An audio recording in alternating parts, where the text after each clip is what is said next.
इससे तुम्हें कुछ भी हानि तो हानि क्यों हो रही है आपको?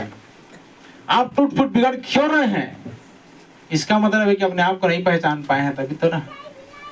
परमेश्वर की अथॉरिटी को आप समझ नहीं पाए हैं, परमेश्वर के अधिकार को आप समझ नहीं पाए हैं।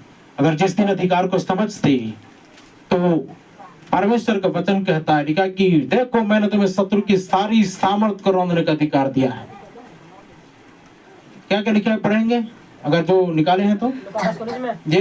देखो मैंने तुम्हें सांपों और बिच्छू को रौंदने का, देखो लिखा मैंने तुम्हें सांपों और बिच्छुओं को रौंदने का और शत्रु की सारी सामर्थ पर, और शत्रु की सारी सामर्थ, एक सामर्थ नहीं, आपको किधर गिरा रहा है, उसका कितने सारे रास्ते हैं गिराने के, वो किधर आपको गिरा रहा है। ठीक है, शत्रु की सारी सामर्थ को बोला है ना, सारी सामर्थ को रौंदने का अधिकार देता हूं। अब जो कुछ आपके सामने आ रहा है प्रपोजल लेकर के या उन चीजों को लेकर के आ रहे हैं, लालच वाली बातों को लेकर के, तो आप वहां पर कुचल क्यों नहीं पा रहे हैं? आपका पैर तो उठना चाहिए कुचलने के लिए उसको, मुंडी को, लेकिन आप क्या कर उस माहौल में ढल जा रहे हो। चलिए मैं भी साथी आपका। तो कहने का मतलब है कि जहां पर आप जा रहे हो वहां का माहौल को चेंज करने वाला होना चाहिए। बोले हालेलुया। अच्छा ये बताइए, आपके अंदर परमेश्वर है कि नहीं? माहौल बदलेगा कि नहीं? लेकिन अब खुद आप उधर के माहौल में ढल जा रहे हो, इसका मतलब क्या है?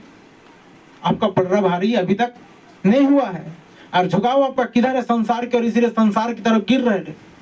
जिसका पेड़ का झुकाव जिधर होता है वो उधर ही गिरता है। हमारा झुकाव अगर परमेश्वर की ओर है तो हम परमेश्वर तरफ गिरेंगे। अगर झुकाव संसार की तरफ है तो संसार ही हमको खींचेगा। चाहे कितना भी आत्मिक बनाने का प्रयास कर लो, कितना भी उसको नहला धुला लो, बपतिस्म दे करके, प्रभु बोझ दे करके कुछ भी करा दो, लेकिन वो वास्तविक में संसार की रह जाएंगे। क्यों? क्योंकि उनकी यात्रा वहीं तक थी, कनान देश तक नहीं थी उनकी यात्रा, प्रतिज्ञा के देश तक नहीं थी उनकी यात्रा। जहां पर दूध और मधु की धारा बह रही वहां तक को वो उन चीजों को, फल फ्रूट को खाने का उनके भाग में नहीं था वो चीज। पता है आपको, 7 उदाहरण मैंने शायद किसी दिन बताया था कि एक व्यक्ति कैसे ऊपर से नीचे गिरता है। आज अपने जिंदगी में उन चीजों को अवलोकन करके देखो, ऑब्जर्व करके देखो कि हमारे लिए कौन सा रास्ता ऐसा शैतान ने तैयार करके रखा है, खोल के रखा है, जिसे हम लोग देख नहीं पा रहे हैं और उसमें चले जा रहे हैं। लिखा है कि अधोलोक ने बेपरिमाण अपना मुंह पे क्या कर रखा है? पसार रखा है। और लिखा है कि वैभव, भीड़ भाड़ और सारे लोग, प्रतिष्ठित पुरुष, सब के सब उसमें चले जा रहे हैं। तो चलिए कुछ जनरल कॉमन बातों को मैं आपको बताते हुए लेकर के चलूंगा। परमेश्वर के वचन में हम देखते हैं, लूका 7 अध्याय निकालिए, 1 से लेकर के हम लोग ठीक को पढ़ेंगे, मतलब 1 से लेकर के 6 तक।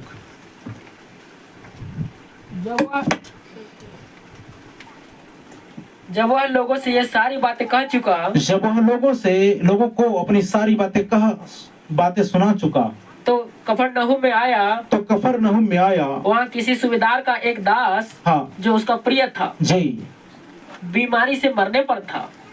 अपने वचन के पढ़े सुने जाने पर हम सबको आशीष दें। आमीन। आंखें बंद करें, 1 मिनट के लिए प्रार्थना करेंगे। पवित्र पिता, हम आपका धन्यवाद करते हैं, तारीफ प्रशंसा बड़े जय जयकार करते हैं प्रभु। हम प्रभु तेरे दृष्टि में प्यारे पिता परमेश्वर इस कदर हो सकते हैं प्रभु परमेश्वर पिता कि तो हमें काबिल भी ना समझे, परंतु स्वर्गीय पिता परमेश्वर तूने काबिल समझा, तूने योग्य बनाया, तूने ठहराया, तूने नियुक्त किया, तूने चुना, तूने बुलाया। प्रभु परमेश्वर पिता, तेरा अनुग्रह है, तेरी दया है, तेरी कृपा है।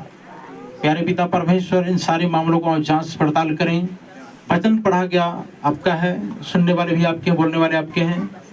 विशेष प्रार्थना है प्रभु, इस वचन का सारांश समझने के लिए प्रभु हमारी तो सहायता कर, मदद कर, शक्ति दे, सामर्थ्य दे, योग्यता दे, काबिलियत प्रदान कर प्रभु। मन को तैयार कर, आत्मा को तैयार कर, भूमि को तैयार कर, इनके हृदय को तैयार कर प्रभु, ताकि वचन जब यहाँ पर बोई हो तो फलवंत होने पाए प्रभु, 100 गुना तक फलवंत हो सके। इतना तो विनती प्रार्थना है। शत्रु शैतान इनके मनों से, इनके जीवन से चुरा कर उठा कर न ले जाए उन वचनों को, जिससे कि फलवंत ना हो सके। हम प्रार्थना करते हैं सारी अंधेरी ताकत हमारी इस मंडली से बाहर होने पाए। हम यीशु के नाम में प्यारे पिता परमेश्वर आज के वचन को सील करते हैं, यीशु के लहू में कवर करते हैं, ताकि इनके हृदय में जब ये भूमि में जब ये वचन गिरे प्रभु फलवंत होने पाए और बड़ी सामर्थ्य के साथ जी उठे। अब ये तुझसे विनती करते हैं। धन्यवाद। सबको तेरे हाथों में समर्पित करते हुए प्रार्थना यीशु मसीह के नाम से मांगते हैं, आमीन। और परमेश्वर का वचन यहाँ पर इस प्रकार कहता है, पढ़िए फिर से, जल्दी बैठ जाएं। जब वह लोगों से ये सारी बातें कह चुका, और वचन कहता है यहाँ पर, जब वह लोगों से सारी बातें कह चुका तो कफरनहूम में आया। तो ध्यान दीजिए कि वो कफरनहूम में आया। वहाँ किसी सूबेदार का एक दास, वहाँ किसी सूबेदार का एक दास जो उसका प्रिय था, बीमारी से मरने पर था। क्या से मरने पर था? बीमारी से मरने पर था। उसने यीशु की चर्चा सुनकर जी यहूदियों के कई पुरनियों को उससे यह विनती करने को, यीशु की चर्चा सुनकर उसने यहूदियों के कई पुरनियों को उसे यह विनती करने को उसके पास भेजा कि आकर मेरे दास को चंगा कर। आकर मेरे दास को क्या कर? चंगा कर। वह यीशु के पास आए, हाँ, और उससे बड़ी विनती करके कहने लगे, वह इस योग्य है कि तू उसके लिए यह करे। सुनिए, जब वो व्यक्ति बीमारी से मरने पर था, सूबेदार का किसी एक दास था, लेकिन याद रखना, अगर हम थोड़ा सा नीचे पढ़ते हैं तो याद कीजिए क्या बोला जा रहा है वहां पर। उसके दास लोग उसकी क्वालिटी को बता रहे हैं कि वो इस योग्य है प्रभु कि तू जाकर उसको चंगा करे, है ना? यही तो रिक्वेस्ट कर रहे हैं। आगे, क्योंकि वह हमारी जाति से प्रेम रखता था। क्योंकि जो व्यक्ति बीमारी से मरने पर था, और क्या लिखा हुआ है कि वह क्या करने पर था? क्योंकि वह हमारी जाति से प्रेम रखता है। ओ, हमारी जाति से क्या रखता है? प्रेम रखता है। मतलब यह कि यहूदियों से वो क्या रखता था? वो हो सकता है वो अन्य जाति है, तभी तो बोल रहे हैं ना हमारी जाति से प्रेम रखता है करके, है ना? वो अन्य जाति था, मतलब ये था, हो सकता है वो सामरी हो सकता है वो कनानी हो, या कोई हो सकता है, लेकिन यहाँ पर यहूदियों से बातें की जा रही है और वो बोल रहे हैं कि यहूदी से बात करके बोला जा रहा है कि वो एक हमारे अलग जाति का है, लेकिन वो हमारी जाति से प्रेम रखता है। आज भी बहुत सारे लोग हैं क्या ऐसा बोलते हैं ना कि हम लोग अपनी जाति समाज में अच्छा नहीं लगता, हम लोग उनका जाति समाज बहुत अच्छा लगता है। क्यों?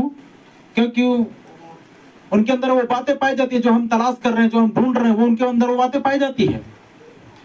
सिद्ध प्रेम, सिद्ध व्यवहार जो मिलता है वो क्रिश्चियनों में मिलता है।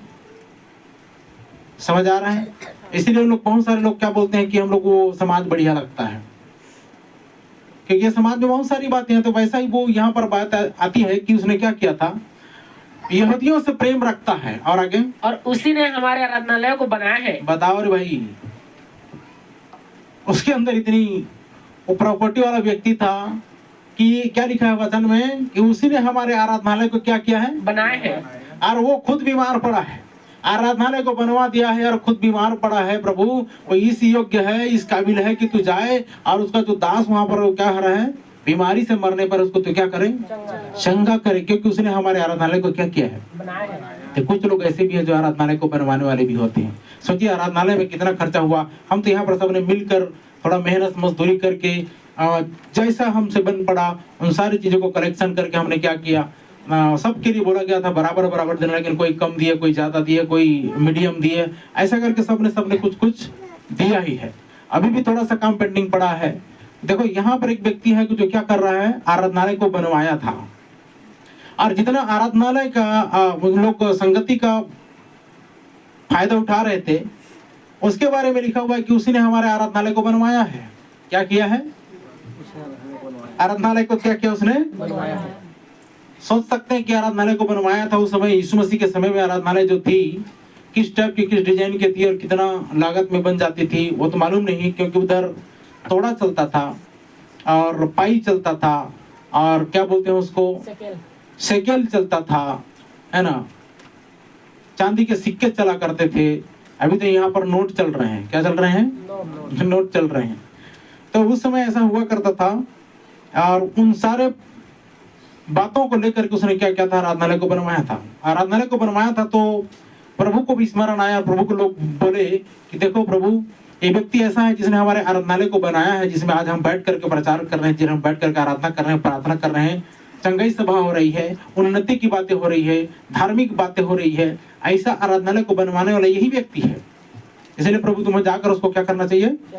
चंगा करना चाहिए। तो नीचे पढ़ो क्या लिखा है।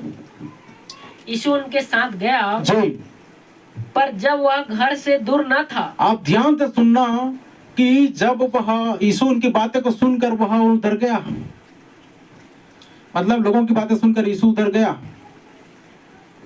यीशु उनके साथ गया। जी, चेलों के साथ जा रहा है वो। पर जब वह घर से दूर न था, जब वह घर से दूर न था, तो सूबेदार ने उसके पास, तो वही सूबेदार जिसने आराधनालय को बनवाया है, वो सूबेदार क्या बोल रहा है? उसके पास कई मित्रों के द्वारा कहला। नहीं तो बहुत सारे लोग क्या करते हैं पता है, मैंने आराधनालय को बनवाया करके ईगो सेटिस्फाई हो जाता है उनका, है ना। मैंने ये दिया करके उनका ज्यादा ईगो सर में चढ़ करके बोलना शुरू कर देते। लेकिन ये व्यक्ति आराधनालय को बनवाया भी है, और बनवाने के बाद में जब यीशु मसीह उसके साथ मतलब घर में आना चाह रहा, तो वो क्या बोल रहा है? सूबेदार ने उसके पास कई मित्रों के द्वारा कहला भेजा। हाँ, सूबेदार ने उसके पास कई मित्रों के द्वारा कहला भेजा, हे प्रभु दुख न उठा, मैं तुम्हारी जाति से जरूर प्रेम रखता हूँ, तुमको मालूम हो क्या है, लेकिन क्या लिखा है? दुख न उठा, दुख नहीं उठा प्रभु, मेरे घर आने के दुख मत उठा तू, क्योंकि मैं इस योग्य नहीं हूँ प्रभु कि तू मेरी छत के तले कि तू मेरे छत के तले जरूर मैंने आपके लिए आराधनालय को बनवाया है, आपके नाम से आराधनालय को बनवाया है, लेकिन मैं इतना योग्य नहीं, मैं इतना काबिल नहीं। देखो दीन और नम्र कैसा हो रहा है वो आदमी, और यीशु मसीह से कह रहा है, लोगों से कहलवा भेज रहा है कि प्रभु तू दुख मत उठा, मेरे घर आने की चेष्टा मत कर, कोशिश मत कर, मैं इस योग्य नहीं हूँ प्रभु कि तू स्वर्ग का स्वामी होकर, उद्धार करता होकर मेरे घर में मत आ। मैं इस योग्य नहीं हूं कि तू मेरे छत के तले आए, मैं इतना मतलब काबिल इंसान नहीं हूं, मैं इतना सक्षम नहीं हूं कि तू मेरे छत के तले आए, मतलब मैं इतना सौभाग्यशाली व्यक्ति नहीं हूं कि तू मेरे छत के तले आ जाए। नहीं तो हक से बोलता, जैसा कि नामान क्या बोल रहा था, अरे मैं तो आया था ताकि ये भविष्यवक्ता क्या करता, मेरे कोड़ के हाथ पर मैंने हाथ फेरता, मेरे कोड़ के स्थान पर हाथ फेरता और मुझे चंगा करता। ये आदमी तो वहीं से ऑर्डर दे दिया, जाकर निदर परपर नदी और यर्दन नदी में 7 बार क्या कर ले, डुबकी लगा ले। ये यहाँ पर ईगो में आ रहा है वो नामान। लेकिन यहाँ देखिए, इसने आराधनालय को बनवाया जबकि नामान ने कुछ भी नहीं किया था, फिर भी अकड़ करके बोल रहा है। एलिशा ने वही से बोलती है, जाओ भाई कौन छुएगा, जाओ तुम अपने शुद्ध हो जाओ। लेकिन यहाँ पर देखिए, ये व्यक्ति बोल रहा है कि प्रभु मैं इतना सब कुछ कराया हूँ, फिर भी मुझ में इतना वो नहीं है। परमेश्वर उसके लिए कैसा प्रबंध कर रहा है, और बोलता है कि तू मेरे छत के तले आए, मैं इतना योग्य नहीं हूँ प्रभु, तू मत उठा। आगे बढ़िए जी। इसी कारण मैंने अपने आप को इस योग्य भी न समझा, इसी कारण मैंने अपने आप को इस योग्य न समझा कि तेरे पास आऊं, पर वचन ही कह दे। हाँ देखिए, सिर्फ वचन ही कह दे, हालेलुया, तो मेरा सेवक चंगा हो जाएगा। आमीन, आमीन। क्या कह दे? पर वचन ही कह दे तो मेरा सेवक चंगा हो जाएगा। पर सिर्फ तू वचन ही कह दे तो मेरा सेवक क्या हो जाएगा? चंगा हो जाएगा। आमीन, आमीन। लेकिन आपको क्या लगता है, नहीं पास्टर को आना चाहिए, बस वहीं से तो कह दो, वचन ही कह दो। इतना विश्वास नीचे अगर पढ़ोगे तो क्या लिखा है, यीशु मसीह ने क्या बोला, आश्चर्यचकित हो गया। आपका विश्वास, आपका बिलीफ सिस्टम यहोवा को भी चकित करने वाला होना चाहिए। इतना कॉन्फिडेंस आपके अंदर होना चाहिए, इतना विश्वास आपके अंदर होना चाहिए। लिखा है कि विश्वास के द्वारा अगर कहते हो कि पहाड़ उखड़ करके चला जा, या तूत के पैर से कहते हो सड़क कर चला जा, तो क्या मान लेगा तुम्हारी बात मान लेगा। आमीन। लेकिन कुछ तो रखा होना चाहिए ना। बोल रहे थे ना भाई, क्या बोल रहे थे, कुछ तो यूनिक होना चाहिए गवाही में। अरे भाई, इधर विश्वास में भी तो यूनिक होना चाहिए। कईयों का विश्वास परमेश्वर को टच कर जाता है। कईयों, देखो सब लोग छू रहे थे, लेकिन एक ही एक स्त्री थी 12 वर्ष से लहू बहने वाली स्त्री, उसने विश्वास से छुई। क्या की? ये तो बहुत सारे लोग छू रहे थे लेकिन चंगे तो नहीं हो रहे थे ना, लेकिन वो उसने विश्वास से छुई और चंगी हो गई। सब आज क्या कर रहे हैं, सुन रहे हैं, सब के सब पवित्र आत्मा नहीं पा रहे हैं। जो कोई ऐसा हृदय से सुन रहा है, उन बातों को सचमुच में एक्सेप्ट कर रहे हैं, वो पवित्र आत्मा पा रहे हैं। आमीन, हालेलुया। ये तो व्यक्तिगत मामला है। क्या मामला है? अब आप कहोगे कि सरसरी तौर पर सबके ऊपर में ऐसा जो कुछ फटांग हरकतें भी कर रहे हैं, उसके बाद में उतर आए बोलने से गड़बड़ है कि नहीं है? और वहां पर जितने सारे लोग थे पतरस के भाषण में, जितने सुन रहे थे, वचन को सुन रहे थे, सबके ऊपर पवित्र आत्मा उतरा। मतलब उधर भी अगर जांच पड़ताल करते तो किसी न किसी में नहीं उतरा था होगा। लेकिन वचन कहता है कि जितने वचन के सुनने वाले थे, कुछ लोग संसार के भी सुन रहे हैं ना, कुछ लोग शैतान के भी सुन रहे हैं कि नहीं? कुछ लोग शरीर के अभिलाषा सुन रहे कि नहीं, तो कहां से पवित्र आत्मा उतरेगा? जितने वचन के सुनने वाले हैं उन पर पवित्र आत्मा उतरा लिखा है। आमीन। किसके सुनने वाले हैं? भाई आज आप कहां पर कान लगाए हो, किधर की बातों पर कान लगाए हो? तो यहाँ मैंने इस बात को थोड़ा सा जिक्र इसलिए किया कि ये व्यक्ति था, और उसके बाद में पढ़िए क्या लिखा है। वचन ही कहते, प्रभु मैं इस वक्त नहीं कि तू मेरे छत के तले आए, लेकिन मैं तुझसे रिक्वेस्ट करता हूँ सिर्फ तू वहीं से वचन ही कहते तो मेरा सेवक क्या हो जाएगा? चंगा हो जाएगा। कष्ट मत कर प्रभु मेरे घर में आने के, क्योंकि देखो उसकी अपनी उन औकात का पता चल रहा है कि प्रभु मैं इतना योग्य नहीं हूँ कि तुझे मैं अपने घर में बुला सकूं, मैं सक्षम नहीं हूँ। तुझ जैसे उद्धारकर्ता को, जो पापियों को क्षमा दान देता है, लंगड़ों को चलाता है, गूंगों को जुबान देता है, बहरों को सुनाता है, मुर्दों को जिलाता है, इतना मैं इस योग्य नहीं हूँ प्रभु कि तू मेरे छत के तले आए। पर तू सिर्फ वहीं दूर से क्या कह दे, वचन ही कह दे, ताकि मेरा सेवक क्या हो जाएगा? आमीन। नीचे पढ़ के देखिए 8 पद जी। मैं भी पराधीन मनुष्य हूँ। वो बोल रहा है ना, अपना बारे में बता रहा, मैं पराधीन मनुष्य हूँ और सिपाही मेरे हाथ में है। जरूर मैंने आराधनालय को बनवा दिया, लेकिन मैं भी पराधीन मनुष्य हूँ और सिपाही मेरे हाथ सिपाही मेरे हाथ में है। और जब एक को कहता हूँ जा, जब एक को कहता हूँ जा, तो वह जाता है। और दूसरे से कहता हूँ आ, तो वह दूसरे से कहता हूँ आ, तो आता है। और अपने किसी दास को किया कर जी, तो वह उसे करता है। तो उसे करता है। यह सुनकर यीशु को अचंभा हुआ। यह सुनकर यीशु को क्या हुआ? अचंभा हुआ। भैया आपका बातें सुनकर, आपकी प्रार्थना सुनकर, आपका व्यवहार सुनकर प्रभु को अचंभा होना चाहिए। कुछ तो ऐसा कर दो। दाऊद ने ऐसा कुछ काम कर दिया तो यहोवा के दिल को टच कर गया। ध्यान से सुनिए, कई बार होता क्या है, हम लोग अपने आप को कम समझते हैं और उन चीजों का फेस नहीं करते, सामना नहीं करते, और वे हमें डराती और घबराती रहती हैं, परेशान करती रहती हैं। सोचिए जरा सा, जब दाऊद वहां पर खड़ा हुआ था और दाऊद ने इस बात को अगर सोचता, अरे मेरे से तो बहुत ऊंचा पूरा है, लंबा चौड़ा हट्टा कट्टा है, मैं इसका सामना कैसे कर पाऊंगा, लेकिन वो दम खम से बात करके वहां पर जा करके गोलियत के सामने में, गोलियत के सामने में खड़ा है और बोलता है कि मैं यहोवा की शक्ति से चाहे जितना बड़ा भी कौम क्यों ना हो, बोली हालेलुया, जितना बड़ा राष्ट्र क्यों ना, बोले हालेलुया। यीशु के नाम पे आपको जाकर क्या करना पड़ेगा? खड़ा करना पड़ेगा। हालेलुया। आप ध्यान दीजिएगा, यीशु के नाम से जब आप खड़े हो जाते हो तो आपके तरफ परमेश्वर यहोवा खड़ा हो जाता है और सारी सृष्टि एक साइड हो जाती है और उनको हुकूमत करनी पड़ती, मतलब माननी पड़ती है। आपके सामने उनको सरेंडर करना ही पड़ता है, नहीं तो बहुत बड़ा फेर उठाएगी। पता है आपको, योना जब उल्लंघन करके चला गया, वो तरसीस में जाने वाले जहाज को चल गया। उसको कहां पर जाना था? निनवे को जाना था, लेकिन तरसीस वाले जहाज में भाड़ा देकर के चढ़ गया। लेकिन परमेश्वर ने इतनी खतरनाक प्रचंड आयु बहाई और वहां पर आंधी चलाई जिससे कि नाव डगमगाने लगा। नाव डगमगाया तो क्या किए, ये किसकी ओर से ये सारी बातें आई है? उसको नदी में फेंक दिया जाए। क्या किया जाए? वो उस रीति से घूम करके, वो कितना टाइम लगता, वो जहाज के चक्कर में कहाँ रहूंगा करके परमेश्वर बोला, चल मैं तेरे लिए बेटा ऐसा ये व्हेल मछली का जहाज बनाता हूँ, है कि नहीं, जो तेरे को एक ही दिन में क्या कराएगा? हालेलुया। 3 दिन की यात्रा करवाया। कितने दिन के?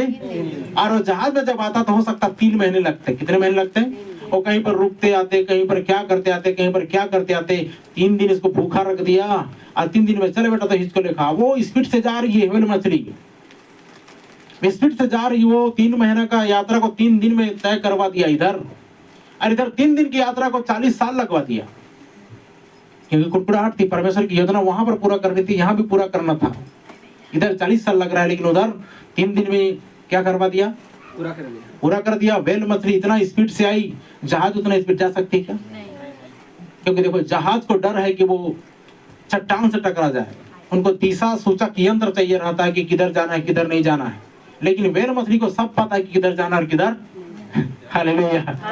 तो देखिए, परमेश्वर ने योना को क्या करवा दिया? मछली के द्वारा ऐसे जगह में निकलवा दिया जहां पर निनवे है, शहर है। समुद्री रास्ते से निकाल करके 3 दिन में यात्रा तय करवा दिया और बोलता कि चल तू मेरा प्रचार कर। बोले हालेलुया। तो समझ आ रहा है, वो हर कहीं से भी काम कर सकता है। तो याद रखिए, कुछ बातों को लेकर हम लोग चलते हैं। तो मेरे कहने का मतलब यह था कि इस व्यक्ति ने क्या किया था? सूबेदार ने उसका सेवक जो बीमार था, मरने पर था, लेकिन उस सेवेदार ने क्या किया था, आराधनालय को बनवाया था। और उसके बावजूद भी वह उसमें रौब नहीं दिखा रहा था कि मेरा आराधनालय है। आज बहुत सारी जगह में ऐसा करते हैं ना, क्या करते हैं, हमने बनवाया है, हमने ये सब चीज किया है, ऐसा कर करके बहुत सारे जगह में ये सारी बातें हो रही है, चल रही है। लेकिन इसमें देखिए, इसने बनवाया था लेकिन वो बहुत दूर था, वहां से बनवा दिया जरूर था। और सारे मसीही लोग क्या कर रहे थे, आराधना प्रार्थना का, वहां पर संगति का फायदा और लाभ उठा रहे थे, उन्नति का मार्ग सीख रहे थे, धार्मिक बातों को सीख रहे थे, समझ रहे थे। फिर भी उसके अंदर में ये सारी बातें नहीं थी कि मैंने बनवाया है तो मुझे इसका हिस्सा दिया जाए, मुझे इसका हिस्सा मिले। ऐसी कुछ बातें नहीं। मैंने प्रभु के नाम से बनवाया, ये आपका काम खत्म है। परमेश्वर की आशीष आपकी जिंदगी में आएगी, क्योंकि आपने जो कर्म किया है उसका फल तो मिलेगा ही मिलेगा। हालेलुया। गलत है कि सही है? लेकिन आप बोल करके क्या करते हो, उसका प्रतिफल पाना चाहते हो।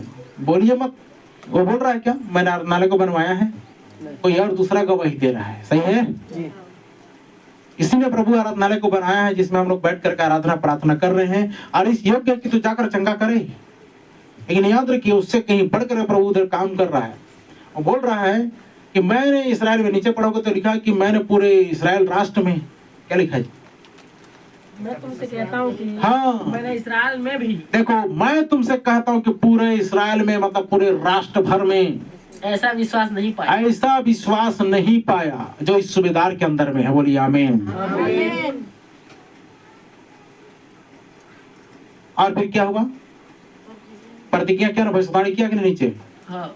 क्या भविष्यवाणी किया? भेजे हुए लोगों ने घर लौटकर उस दास को चंगा पाया। और भेजे हुए लोगों ने उस दास को लौट कर क्या पाया? अगर इसी को दूसरे खंड में अगर पढ़ते, दूसरे सुसमाचार में, तो वहां पर कह दिया कि जा, इसी बात के कारण तेरा सेवक आमीन। क्या हो गया? प्रभु ने बोल दिया कि नहीं बोल दिया? अच्छा ये बताइए, आदि में परमेश्वर ने आकाश से पृथ्वी सृष्टि की और उसने कहा उजियाला हो, तो क्या हो गया? हालेलुया। तो क्या ये बोलेगा चंगा हो तो चंगा नहीं होगा? आमीन। समझ आ रही है कुछ बात? तो वही परमेश्वर, वही खुदा वहां पर अपना प्रेजेंटेशन कर रहा है और प्रस्तुतिकरण कर रहा है और दिखा रहा है, साबित कर रहा है कि देखो मैं क्रिएशन में था, क्रिएट किया हूँ, और राज भी वही क्रिएट कर सकता हूँ। जब यहाँ पर बोल दिया जा, तेरा उसी घड़ी सेवक चंगा हो गया, लिखा है बोलने की वजह से। और वो उसको जाना ही नहीं पड़ा, उसको जाना ही नहीं पड़ा। कितनी गजब की बात है, यहाँ पर बहुत जबरदस्त उदाहरण है। चलिए मैं कुछ और बातों को आपको सिखाना चाहता हूं, ध्यान दीजिएगा। कई सारे लोग क्या करते रहते हैं, आज इन टाइम मैसेज वालों के लिए ये मैसेज है। जितने इन टाइम मैसेज में फुल रहे हैं ना, और इन टाइम मैसेज वालों के लिए मैसेज है। 7 कलीसियाई काल में 7 दूत आए। कितने दूत आए? 7। तो क्या आपने इस बात को ध्यान दिया कि प्रथम दूत के पास में क्या था, उसके बाद में 7वां दूत के पास में क्या था? प्रथम दूत ने क्या बोला?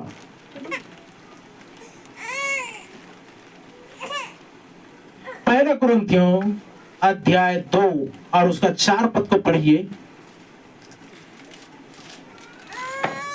लोग बोलते हैं हम लोग वचन पा गए, हम लोग के पास प्रकाशन है, हम लोग के पास में ये सारा ज्ञान है, सारी भेद है, मैसेज बुक है, 1189 मैसेज हैं। लेकिन ध्यान दीजिएगा, प्रथम दूत के पास में क्या थी और उससे 7वें दूत के पास में भी क्या थी, उसको देखिए थोड़ा। और मेरे वचन और मेरे वचन और मेरे प्रचार में, और मेरे प्रचार में क्या लिखा है? ज्ञान की लुभाने वाली बातें, ज्ञान की लुभाने वाली बातें नहीं थी, परंतु आत्मा हाँ और सामर्थ का प्रमाण था। ये कहाँ है? ज्ञान की लुभाने वाली बातें जरूर है तुम्हारे पास में। यहाँ पर संत पौलुस क्या कर रहा है? ये प्रथम दूत है, कलीसियाई काल का, इफिसुस काल का प्रथम दूत। और वो बोलता है कि मेरे प्रचार में ज्ञान की लुभाने वाली बातें नहीं थी, परंतु किसका प्रमाण था? आत्मा और सामर्थ का प्रमाण। आज इन टाइम मैसेज वाले को बोल के दिखाओ तो आत्मा का प्रमाण दिखाओ करके, और सामर्थ्य का प्रमाण दिखाओ करके। इन टाइम मैसेज वाले बहुत अच्छा वचन देते हैं। क्या करते हैं? प्रकाशन जो आया, मैसेज बुक जो पढ़ रहे हैं, लेकिन अगर उसको प्रैक्टिकली ढंग से अगर उनको बोला जाए कि ये प्रथम दूत बोलता है कि मेरे प्रचार में ज्ञान के लुभाने वाली बातें नहीं थी, परंतु आत्मा और सामर्थ्य का प्रमाण था। बोलिए हालेलुया। अगर इन चीजों को बोला जाए कि आत्मा और सामर्थ्य का प्रमाण दिखाओ, बोलने से कहां दिखेगा? दिखा पाएंगे? नहीं ब्रदर, बहुत जमाने में था। नहीं तो इधर क्यों लिखा है कि आज का लिखाने की एक सा है परमेश्वर। हालेलुया। ही नेवर चेंजेड, वो कभी नहीं बदलता। मैं तो यही बोल रहा था, प्रभु जब प्रथम दूत के पास में वचन के प्रचार में ज्ञान की लुभाने वाली बातें नहीं थी, आत्मा और सामर्थ्य का प्रमाण था, तो हमारे चर्चा में क्यों नहीं होगा? हमारे द्वारा क्यों नहीं होगा? बोलिए हालेलुया। होगा कि नहीं होगा? जो चिन्ह प्रथम दूत के पास था, वही चिन्ह अगर सातवां दूत के पास आया तो सातवां दूत के मैसेज में जितने लोग हैं उनके पास में आएगा कि नहीं चिन्ह? तो आज जो सामर्थ्य और आत्मा का प्रमाण कहाँ है?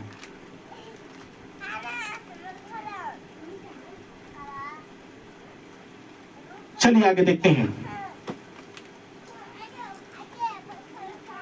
पहले कुरिन्थी 1 अध्याय उसका 24 पद पढ़िए। परंतु जो बुलाए हुए हैं, हाँ, क्या यहूदी क्या यूनानी, परंतु जो बुलाए हुए हैं, क्या यहूदी क्या यूनानी, उनके निकट मसीह परमेश्वर की सामर्थ और परमेश्वर उनके निकट मसीह परमेश्वर की सामर्थ और परमेश्वर का ज्ञान है। और परमेश्वर का क्या है जी? ज्ञान है। बोले हालेलुया। तो हम सिर्फ बोल बोल के मत रहें, हमारे पास बहुत ज्यादा नॉलेज आ गया करके घमंड में मत फूले। ये लिखा है ज्ञान क्या उत्पन्न करता है? और प्रकाशन भी घमंड उत्पन्न करता है। लेकिन जब यहाँ पर आत्मा अगर आ गया ना, सामर्थ अगर आ गई ना, तो आपकी सारी हेकड़ी निकल जाएगी। आप बोलने से उसमें नहीं रहोगे, बोलने वाले में। मान के चलो कि एक पास्टर क्या कर रहा है, बिना शादीशुदा प्रचार कर रहा है, बिना शादीशुदा सेवा कर रहा है, तो उसको दूसरा पास्टर क्या बोलेगा पता है? जो शादी नहीं किया वो पास्टर वो शादी के विषय में क्या जवाब देगा या प्रार्थना कैसे करेगा? जो बच्चा पैदा नहीं किया वो बच्चे का दर्द कैसे जानेगा? तो तुम्हारे नजर में पौलुस पागल था क्या? तुम्हारे नजर में वो यिर्मयाह पागल था क्या, जिसने कहा कि मुझे चच्चा किसी पीड़ा उठ रही है? और आप बोलोगे कि वो स्त्री का दर्द नहीं जानता, तो भाई वो पौलुस पागल था क्या? प्रथम दूत वाला उसने क्या बोला? वचन में क्या कहा गया है? बोल देना आसान है, दूसरे चर्चा के बारे में बोल देना आसान है, दूसरे पास्टर के बारे में बोल देना आसान है। सही बताइए, पास्टर आपने बनाया कि प्रभु ने बनाया है? सेवक आपने बनाया कि प्रभु ने बनाया है? तो जज क्यों कर रहे हो?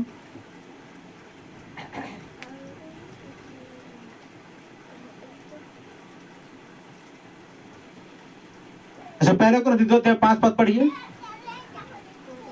पहले कुरिन्थी 2:5। इसलिए कि तुम्हारा विश्वास मनुष्य ज्ञान पर नहीं, इसलिए कि तुम्हारा विश्वास मनुष्य के ज्ञान पर नहीं। ध्यान दीजिए प्रिय भाई बहन, मैं आपको खास एकदम खांटी बात बता रहा हूं।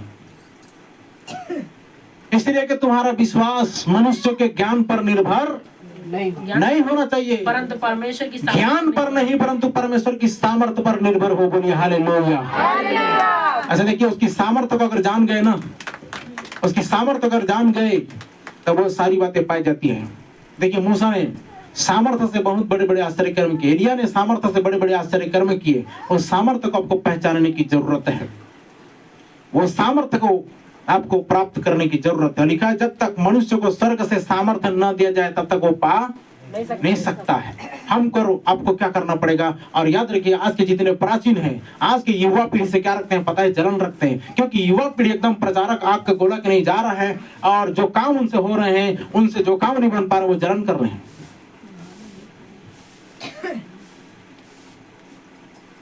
जो काम उनसे हुआ जा रहा है वो तो नहीं कर पाए और नहीं कर पा रहे हैं, लेकिन वो जलन रख रहे हैं। तो फिर आप में तो वही आत्मा आ गया ना, साउल वाला आत्मा। क्या आत्मा आ गया? दाऊद ने लाखों को मारा है ना, और साउल ने हजारों को। साउल उसके पीछे पीछे पड़ा रहा जिंदगी भर, लेकिन क्या उसको कुछ बिगाड़ पाया? भाई आज आप पीठ पीछे कुछ दूसरा बोलते हो, सामने कुछ दूसरा बोलते हो, एक व्यक्ति से दूसरा बात कर रहे हो, दूसरे व्यक्ति से अलग प्रकार की बात कर रहे हो। ये तुम्हारे अंदर कौन सी आत्मा काम कर रही है? एक बात कहो, लिखा है वचन में। कितनी बात? तुम्हारी बात हाँ कि हाँ, ना कि ना। तुम अच्छा ये बताइए, इधर जानकारी नहीं मिल रहा है, मान के चलो कि मैं जानकारी नहीं दे रहा हूँ या इधर के पूरा उस चीज को नहीं बता रहा हूँ, तो वो किसी और से बात कर करके क्या कर रहे हैं, चर्चा कर रहे हैं। संतुष्टि नहीं है। पास्टर यहाँ सबका चरवाही कर रहा है, वो बता रहा, तो पिछले दिन में भाई अजीब टाइप का इल्जाम लग गया मेरे को, समझ में आ रहा है। तो मैंने बोला कि मैं किसी के यहाँ जाकर गड़बड़ कर दिया, जाना तो नहीं चाहिए था। विश्वास से अगर चले गए और वहां पर वही बातें आ जाती है ना। कौन सी बातें पाई जाती हैं? मैंने एक दिन स्टोरी में बताया था, एक पास्टर को खाने में बुलाया गया और उसने चांदी के चम्मच क्या कर दी, दे दिया। किसको? पास्टर को। चांदी के चम्मच में खाया, मनमाना भोजन किया। उसके बाद में वो चांदी के चम्मच लेके चला गया, ऐसा समझी ना वो स्त्री ने, लेकिन वो चांदी के चम्मच को क्या कर दिया था? अच्छा ये बताइए, आप कई बार इन बातों को बोलते हो कि आप जानते हो, मैसेज को जान रहे हो कि शैतान नेगेटिव बातों को दिखाता है, देख देख देख उसने ऐसा गलत किया है, लेकिन परमेश्वर क्या बोल रहा है? प्रेम अनेक पापों को ढांकता है। परमेश्वर प्रेम है, सब चीजों को क्या कर दे रहा है? वो ढांप दे रहा है, सकारात्मक बातों को। अच्छा आपको क्या दिखाई दे रहा है? समाज में गंदगी फैला रहा करके वो दिखाई दे रहा है, लेकिन परमेश्वर ने कितने सारे समाज की गंदगी को बाहर करके, लोगों को साफ करके, शुद्ध करके, उद्धार दिलवाया, वो चीज नहीं दिखाई दे रहा है। परमेश्वर तो उन बातों को देख रहा है ना। तुम किन की बातों को सुन रहे हो? अगर आप इस बात को महसूस करते कि नहीं चलो ठीक है, जो कर रहा है अच्छा कर रहा है, हम भी सपोर्ट में आते, लेकिन आप तो विरोध में हो।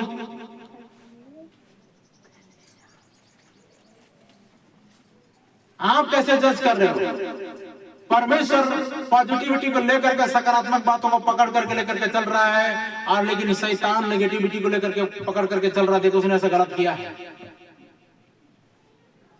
और तुम उनकी बातों को सुन रहे हो, तो ये तो गलत है, बहुत गड़बड़ हो रहा है। लेकिन परमेश्वर ने क्या किया? सारी बातों को ढांप करके उसने अच्छाई दिखाई नहीं दे रही क्या? 100 अच्छाइयां दिखाई नहीं दे रही, एक बुराई दिखाई दे रही है। व्हाइट बोर्ड में अगर एक मात्र काला तिल है या काला दाग है, पूरा व्हाइट बोर्ड को छोड़ देंगे और एक काला दाग को दिखेगा, यहाँ पर एक काला सा क्या है, लेकिन वो 99% पूरा व्हाइटनेस दिखाई नहीं दे रहा है। क्या गुण, क्या चरित्र, कितना आत्मा बच रहा है, कितना सेवकाई हो रहा है, वो दिखाई नहीं दे रहा है लोगों को। तो क्या किए चले जा रहे हैं, क्या कह चले जा रहे हैं, क्या बोले चले जा रहे हैं? हम कौन सा वचन पढ़ रहे थे?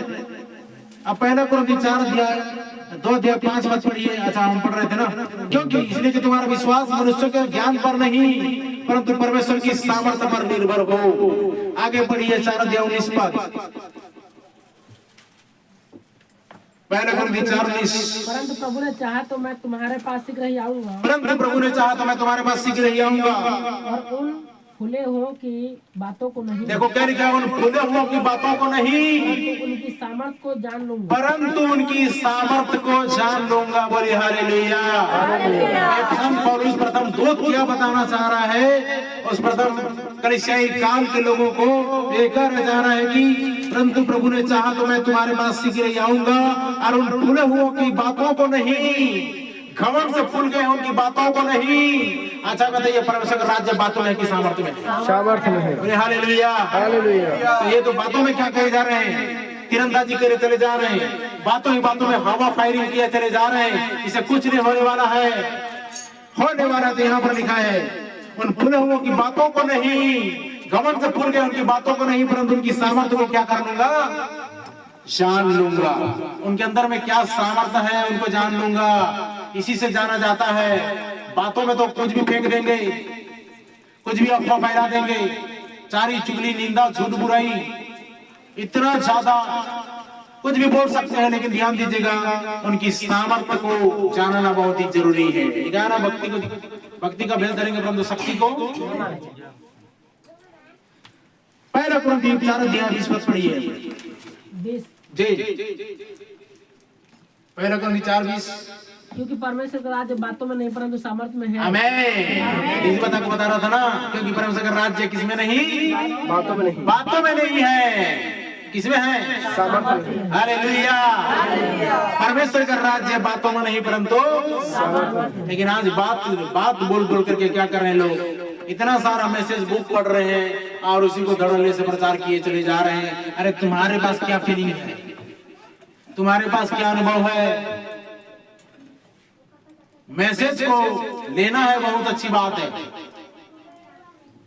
आगे चलिए जाते हैं फिलिपियों 4 अध्याय उसका 13 पद को पढ़िए तो। फिलिपियों 4:13, जो मुझे सामर्थ्य देता है, और वचन कहता है जो मुझे सामर्थ्य देता है उसमें मैं सब कुछ कर सकता हूँ। उसमें मैं क्या कर सकता हूँ? सब कुछ कर सकता हूँ। सब कुछ का मतलब क्या है? सब कुछ का मतलब क्या है? सामर्थ्य काम। मतलब यह है कि वो लोग क्या बोलते हैं पता है? ये शादी नहीं किया है तो शादी ब्याह का मतलब नहीं समझ सकता। मतलब ये बच्चा पैदा नहीं किया है तो बच्चा का दर्द उसको मालूम नहीं। स्त्रियों का वो गर्भाशय पर जो पीड़ा होता है, प्रसव पीड़ा, उसको मालूम नहीं। यही बोलते हैं ना, पर वो कैसा शिक्षा देगा बोलते हैं। अरे भाई वो पागल नहीं है तुम्हारी बातों में परमेश्वर। आज तो तुम जज कर रहे हो, तुम्हारी बातों में परमेश्वर पागल नहीं है। पौलुस ने शादी क्यों नहीं किया? क्या वो नहीं जानता था? क्या उसको शादी करने का हक अधिकार नहीं था? फिर उसने क्यों नहीं किया?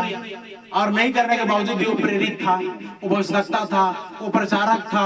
और क्या लिखा है? वो प्रेरित था। आमीन। क्या था जी? लिखा ना, मैं तुम्हारे लिए प्रेरित बना, प्रचारक बना और सुसमाचार वाहक बना, और वो भविष्यवक्ता भी था। अब आप बताओ तो। एक बात और है, यहाँ पर लिखा है फिलिपियों 4:13 पद में आगे बढ़ाता है, आपको लेकर के जाऊंगा। प्रथम दूत ने शादी नहीं किया था, फिर भी उसने ये महसूस किया था। क्या महसूस किया था बता दूं? बताऊं कि नहीं? चलिए बताते हैं आपको।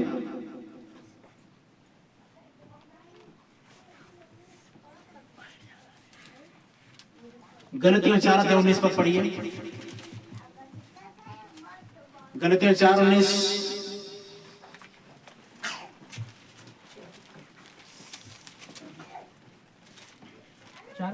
जी।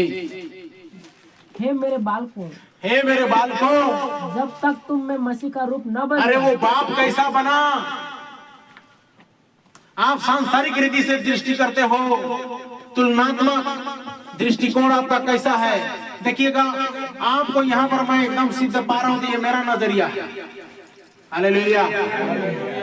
लेकिन आप मुझे कमजोर पा रहे हो, वहां से तो आपका नजरिया है। मैं यहाँ से आपको शुद्ध देख रहा हूँ तो मेरा नजरिया है। आप वहां से उस दूर में रह करके अगर मुझे अशुद्ध देख रहे हो तो आपका नजरिया है। गलत है कि सही है? आप मुझे घृणा की नजर से देख रहे हो तो ये आपका नजरिया है।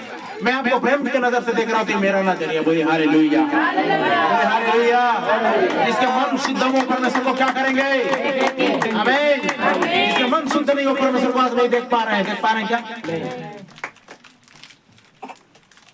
प्रभु ने परिचय दिया था कि नहीं दिया था? क्या दिया था परिचय? देखो, संसार थोड़ी देर में मुझे नहीं देखेगा और तुम लेकिन मुझे देखोगे। क्यों बोला था ऐसा?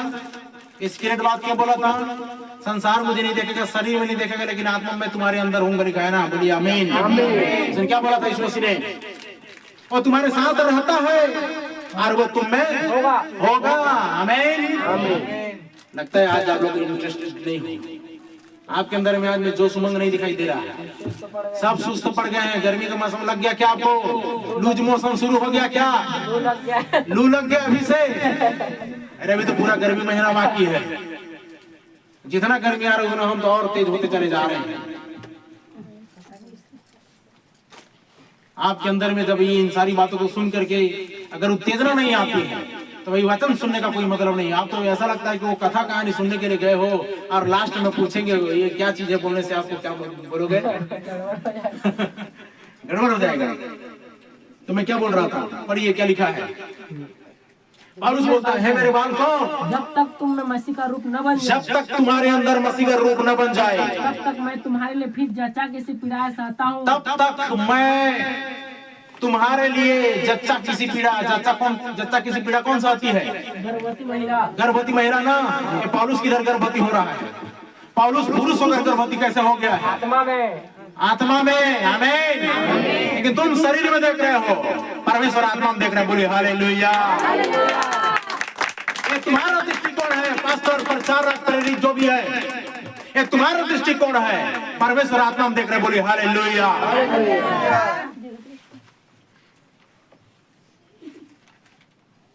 आत्मा में प्रेग्नेंट होकर के बोल रहा है कि मेरे बच्चों, मेरे बालकों, जब तक तुम में मसीह का रूप न बन जाए तब तक मैं जच्चा किसी पीड़ा क्या कर रहा हूँ। जच्चा किसी पीड़ा का मतलब क्या है? क्या ये वो स्त्री का जच्चा का पीड़ा नहीं सह रहा था क्या? वो पुरुष होकर के, बिना शादीशुदा होकर के, बच्चे पैदा ना करके और स्त्री ब्याह ना करके, वो क्या जच्चा किसी पीड़ा नहीं सह रहा था? वो बिना प्रेग्नेंट हुए इधर शारीरिक मिलन में वो आत्मा में प्रेग्नेंट होकर क्या बोल रहा है कि तुम्हारे लिए मैं जच्चा किसी पीड़ा सह रहा हूँ।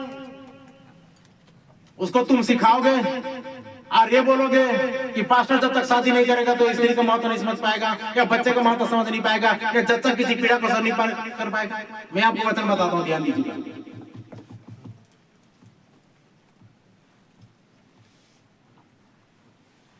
रोमियो अध्याय 27 पद,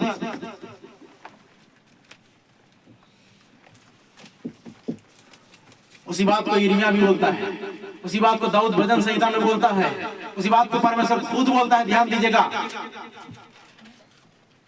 27 जय।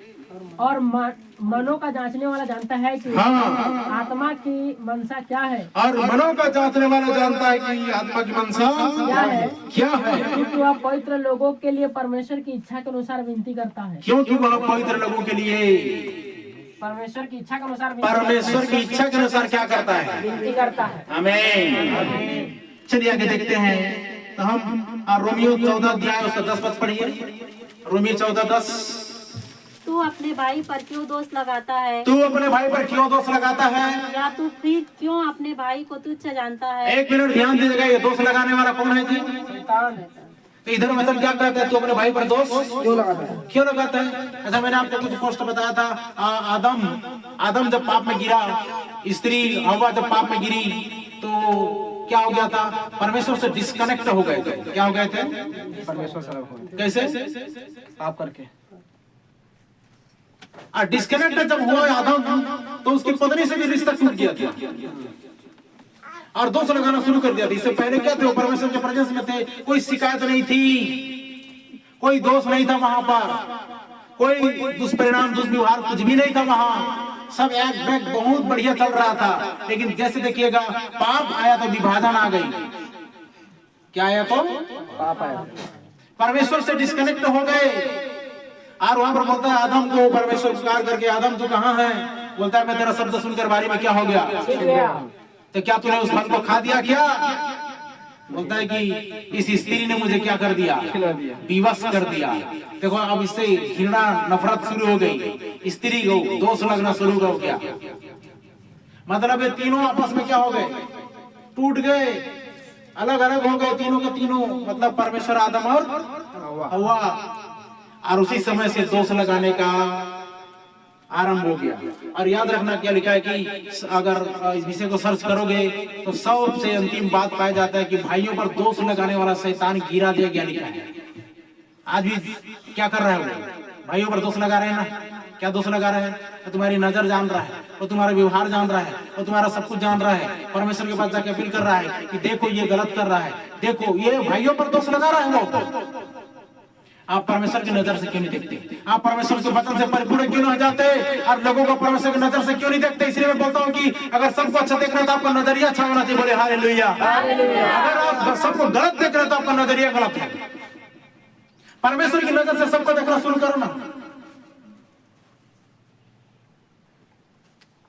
परमेश्वर के दृष्टिकोण से सबको कंपेयर करना शुरू करो ना।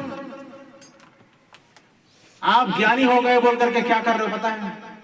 नहीं, ये पास्टर निराला ऐसा है, ये फलाना सुदीप ऐसा है, ये फलाने ऐसे हैं। ये भाइयों पर दोष लगाने वाले।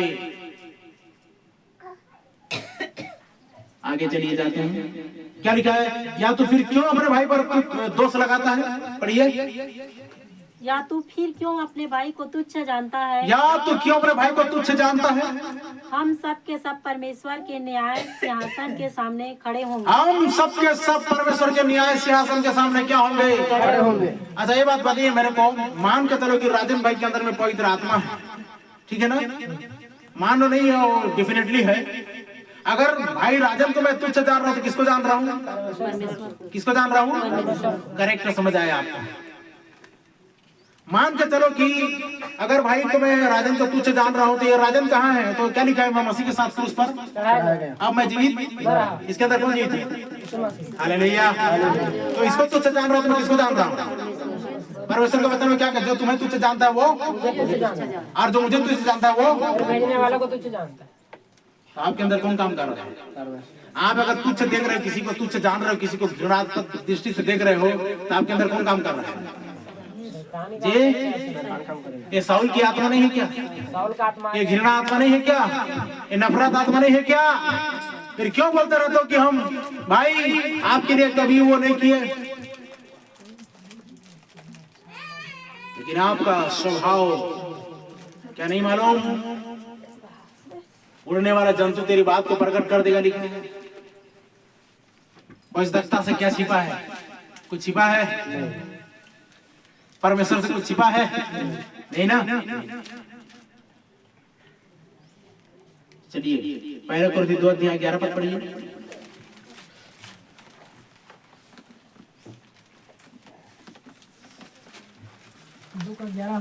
हाँ, मनुष्य में से कौन किसी मनुष्य की बातें जानता है? मनुष्य में से कौन किसी मनुष्य की बातें जानता है? केवल मनुष्य की आत्मा जो उसमें है। केवल मनुष्य की आत्मा जो उसमें है। वैसे ही परमेश्वर की बातें भी कोई नहीं जानता। परमेश्वर की बातें भी कोई नहीं जान सकता, केवल परमेश्वर का आत्मा, परमेश्वर की आत्मा जानता। बोलिए हालेलुया। कौन जानता है जी? परमेश्वर की आत्मा। तो भाई आपके अंदर कौन सा आत्मा है जो नहीं जान पा रहे हो? परमेश्वर का आत्मा होता तब तो जानते, परमेश्वर का आत्मा होता तब तो जानते इस बात को। मनुष्य में से कौन किसी मनुष्य की बातें जानता है? तुम सीधा अनुमान लगा रहे हो, गेस कर रहे हो। क्या कर रहे हो? हवाई फायरिंग कर रहे हो, अनुमान लगा रखा कि ऐसा कर रहा है, वो ऐसा कर रहा है, वो वैसा कर रहा है। अरे तुम किधर देख रहे हो? कौन से एंगल से देख रहे हो तुम? परमेश्वर के एंगल से देखना शुरू करो प्रिय पास्टर भाई लोग।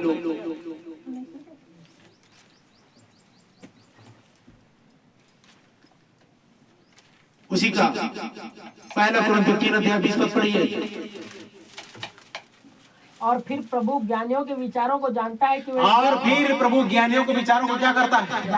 जानता है कि वह व्यर्थ है। क्या है? व्यर्थ है। अरे तुम ज्ञानवान हो गए तो क्या हुआ? ज्ञानी बन गए तो क्या हुआ? आत्मा में नहीं आए अब तक। ज्ञानी बने, ज्ञानी क्या बने? वचन का रट्टा मार के ज्ञानी बन गए, लेकिन तुम आत्मा में नहीं आए। अगर आत्मा में आ जाते तो आप सबको आत्मिक दृष्टि से देखते। बोले हालेलुया। किस दृष्टि देखते?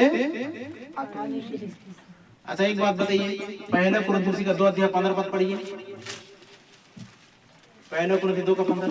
आत्मिक जन सब कुछ जांचता है। हाँ देखिए, अगर आत्मा में है तो आत्मिक व्यक्ति क्या करता है? सब कुछ जांचता है, परंतु वह आप किसी से जांचा नहीं जाता। आमीन। परंतु वह आप किसी से जांचा, सिर्फ उसका बागडोर, उसको घुमाना फिराना किसके हाथ में है? यीशु मसीह के हाथ में है। हालेलुया। ताली नहीं बजती क्या? ध्यान दीजिएगा, बहुत से लोगों को हमारे कपड़े के बारे में क्या है जी? चीड़ है, जलन है। बहुत से लोग बोलते हैं थोड़ा सा इसको कोट को पहन लिए तो क्या बोलेंगे पता? ये मेलोडी हो गया, ये चॉकलेटी हो गया। तो ठीक है, मैं कल कलेक्टर का पोस्ट में आकर के क्या करता हूँ? कलेक्टर का वेश पहन करके, पुलिस का वेश पहन कर, वर्दी पहन कर यहाँ पर प्रचार करूंगा, शोभा देगा? तो क्या मैं वर्दी पहनकर आ गया तो मैं पुलिस वाला हो गया? क्या मैं इस ड्रेस को पहन लिया तो मेलोडी हो गया, चॉकलेटी हो गया?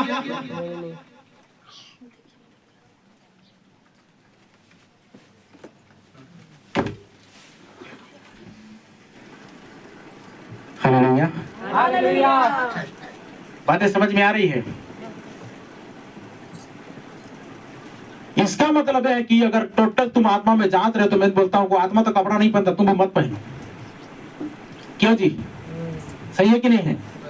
इसको पहनने से लोगों को क्या हो जा रही है पता है? जलन हो जा रही है, दोष लगा रहे हैं। दोष लगा रहे हैं।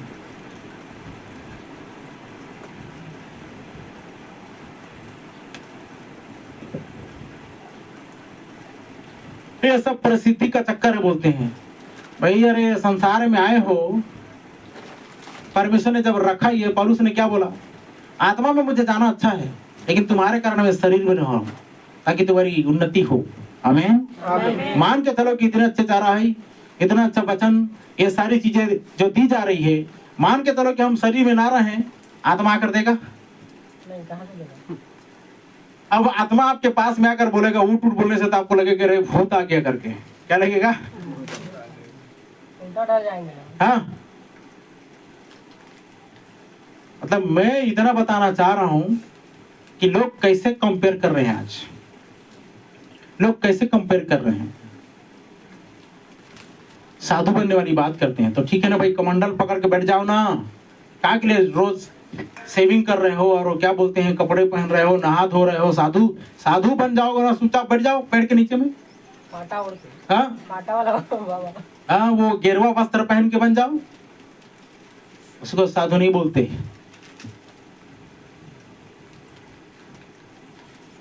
एक कपड़े से तुलना कर रहे हैं।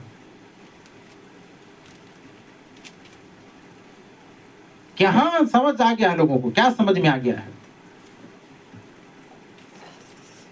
क्या लिखा है? आत्मिक जन सब कुछ जांचता है परंतु वह आप किसी से जांचा नहीं जाता, नहीं जाता। यिर्मयाह 30:6 पढ़िए तो आपको। अच्छा ये बताइए, परमेश्वर सब कुछ जान सकता है कि नहीं? यस, जिसने सब कुछ को बनाया है, स्त्री बनाया, पुरुष बनाया, बच्चे बनाए, पेड़ पौधे बनाए, वो सबको मान के चलो कि वही आत्मा, परमेश्वर की आत्मा तुम्हारे अंदर आ जाता है तो क्या तुम उन बातों को फील नहीं कर सकते, अनुभव नहीं कर सकते? फिर तुम कैसे कहते हो, फिर तुम कैसे कहते हो कि ये आदमी ऐसा है?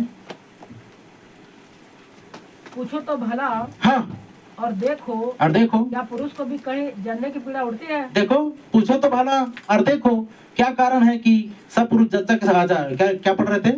क्या पुरुष को भी जच्चा की सी पीड़ा उठती है? को भी कहीं जलने की पीड़ा उठती है? क्या पुरुष को भी जलने की पीड़ा उठती है? फिर क्या कारण है कि सब पुरुष जच्चा के समान अपनी अपनी कमर अपने हाथों से दबाए हुए फिर क्या कारण है कि सब पुरुष अपनी, देखो कैसे स्त्री कैसे करते हैं, कैसे करते हैं जी? कमर को दबाए रहते हैं। क्यों ऐसा दबाए रहते हैं? पीड़ा होने से ना, हाँ, पीठ पीछे चला जाता है और पेट आगे आगे आ जाता है। इसका मतलब क्या है? तो क्या कारण है कि पुरुष क्या कर रहे हैं? जच्चा के समान अपनी अपनी कमर अपने हाथों से दबाए हुए देख पड़ते हैं। क्यों सबके मुंह पीले पड़ गए हैं? क्यों सबके मुंह पीले पड़ गए हैं? क्यों सबके मुंह पीले पड़ गए हैं? यशायाह 42:14 पढ़िए। यशायाह 42:14।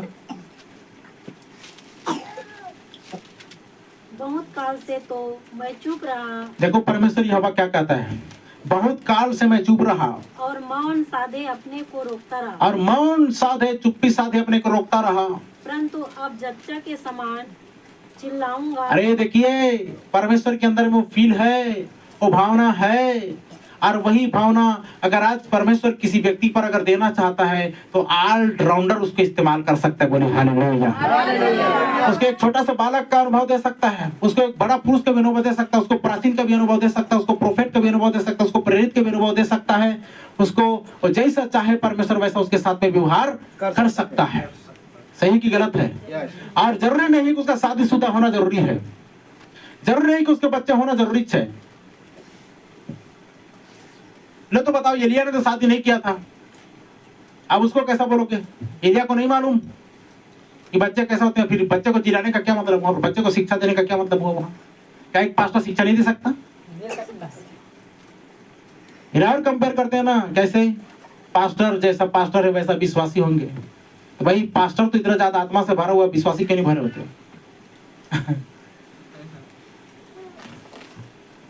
उसमें तेज तर्रार हुई है।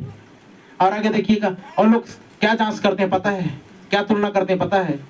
ए वहां का व्यक्ति, वहां का पास्टर ऐसा है तो विश्वासी वहां पर वैसे हैं। अरे तुम्हारी आंखें कहाँ हैं? मैं बोलता हूँ तुम्हारे देखने का नजरिया किधर है? सांसारिक कामों से तुलना कर रहे हो, आत्मिक कामों से क्यों तुलना नहीं कर रहे हो? तुम परमेश्वर का सेवक हो कि क्या हो? तुमको दिखाई नहीं दे रहा? तुम आत्मा में हो तो तुमको आत्मिक बातें दिखाई नहीं दे रही क्या? क्या दिखाई दे रही है? शारीरिक बातें दिखाई दे रही है। क्या बात है? लेकिन आत्मा की बातें, क्योंकि तुम आत्मा में नहीं हो ना।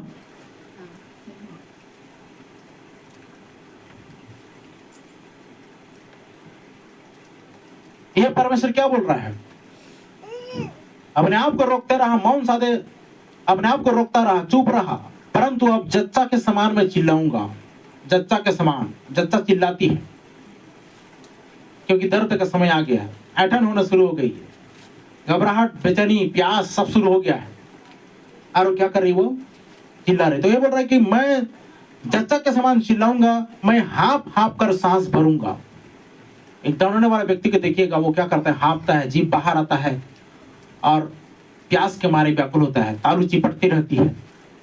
सही है कि गलत है? 4:31 पद, यिर्मयाह 4:31।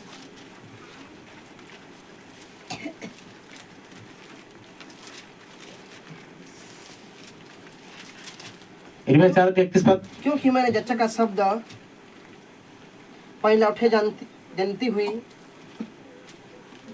स्त्री की सी चिल्लाहट सुनी है। देखो यहाँ पर बोल रहा है भविष्यवक्ता, क्योंकि मैंने जच्चा का शब्द पहला उठा जनती हुई स्त्री की सी चिल्लाहट सुनी है। पहली स्त्री सुनिए, पहली स्त्री जब पहला उठा बच्चा जन्म देती है तो उसको दर्द का एहसास बहुत ही डेंजर होता है। आगे पढ़ो भाई जल्दी से, छोड़ दिए क्या? क्योंकि मैंने जच्चा का शब्द हाँ पहला उठा जनती हुई स्त्री की सी चिल्लाहट सुनी है। यह सिय्योन की बेटी का शब्द है। यह सिय्योन की बेटी का शब्द है, जो हाँफती और हाथ फैलाए हुए यूं कहती है, जो हाँफती और हाथ फैलाए हुए यह कहती है, हाय मुझ पर, हाय मुझ पर। मैं हत्यारों के हाथ पड़कर हाँ, मूर्छित हो चली हूँ। मैं हत्यारों के हाथ पड़कर मूर्छित हो चली हूँ। क्यों? कारण क्या है? इतना अवस्था में चली भी गई है। उसके बाद में और जाके देखिएगा 6 अध्याय उसी का 24 पद पढ़िए, 6 का 24। आइए, भविष्यवक्ता लोग पागल नहीं थे। आज तुम अपने इन बातों को, ज्ञान वाली बातों को क्यों? प्रचार में क्या लिखा है? ज्ञान की लुभाने वाली बातें नहीं, परंतु आत्मा और सामर्थ्य का परमान होना चाहिए। बोले हालेलुया। तो क्या लिखा है? इसका समाचार सुनते ही हाँ हमारे हाथ ढीले पड़ गए हैं। क्या समाचार सुनते ही हाथ ढीले पड़ गए? क्या समाचार सुनते ही? हम संकट में पड़े हैं। हम संकट में पड़े हैं। जच्चा किसी पीड़ा हमको उठी है। जच्चा किसी पीड़ा उठ रही है। यह समाचार सुनते ही हमारे हाथ क्या हो गए? ढीले पड़ गए। ताकत आती है क्या? सारा ताकत तो इधर 9-10 महीने में चला जाता है। समझ में आ रहा है ना? इधर हाथ में कहां से ताकत रहेगी? कुछ ताकत नहीं है। लेकिन याद रखिए यहाँ क्या लिखा वचन में, इसका समाचार सुनते ही हमारे हाथ ढीले पड़ गए, हम संकट में पड़े हैं। जच्चा किसी पीड़ा हमको उठी है। किसकी सी?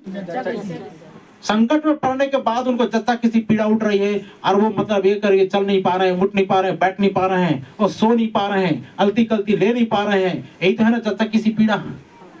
हम भी कई बार क्या होते पता है? जब संकट आती है, मुसीबत आती है, रोते हैं, बिलखते हैं, सीखते, चिल्लाते हैं, चल नहीं पाते, थरथराते, घबराते, बेचैनी में, व्याकुलता में, और तरह तरह की प्रभाव हमारे अंदर में आ जाती है, और हम स्वयं वैसे ही करना शुरू कर देते हैं। तो क्या परमेश्वर ने जब इंसान को बनाया तो उसके अंदर में ये फील नहीं दे सकता क्या? दे सकते हैं। ये फीलिंग नहीं दे सकता क्या? तो आज जितने लोग प्रचार कर रहे हैं, ये आत्मा में है कि शरीर में है? शारीरिक लोग हैं। जी, शारीरिक हो गए हैं ना। तब तो आत्मा की बातों को पकड़ नहीं पा रहे हैं, महसूस नहीं कर पा रहे हैं। शरीर की बातों पर ध्यान दे रहे हैं। शरीर की बातों पर मन लगा रहे हैं, शरीर की बातों पर ध्यान दे रहे हैं, सांसारिक कामों को सांसारिक दृष्टिकोण से देख रहे हैं। क्या उन कामों को परमेश्वर के दृष्टिकोण से देख रहे हैं क्या? आज यहाँ की बदनामी उधर चले जा रही है, दूर दूर तक। क्यों? कारण तो मैं यही बनूंगा प्रिय भाई बहन, जैसा परमेश्वर इस झुंड को देखता है वैसा उन लोग नहीं देखते। देखते हैं क्या? नहीं। अगर देखते तो कभी भी दोष नहीं लगाते, दोषारोपण नहीं करते। दूर से नजर रखने का प्रयास कर रहे हैं। यिर्मयाह 13:21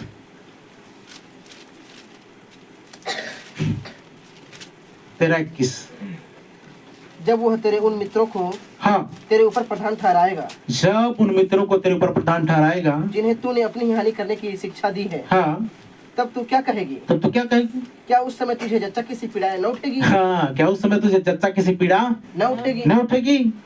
क्या उस समय तुझे जच्चा किसी पीड़ा न उठेगी? यिर्मयाह 22:23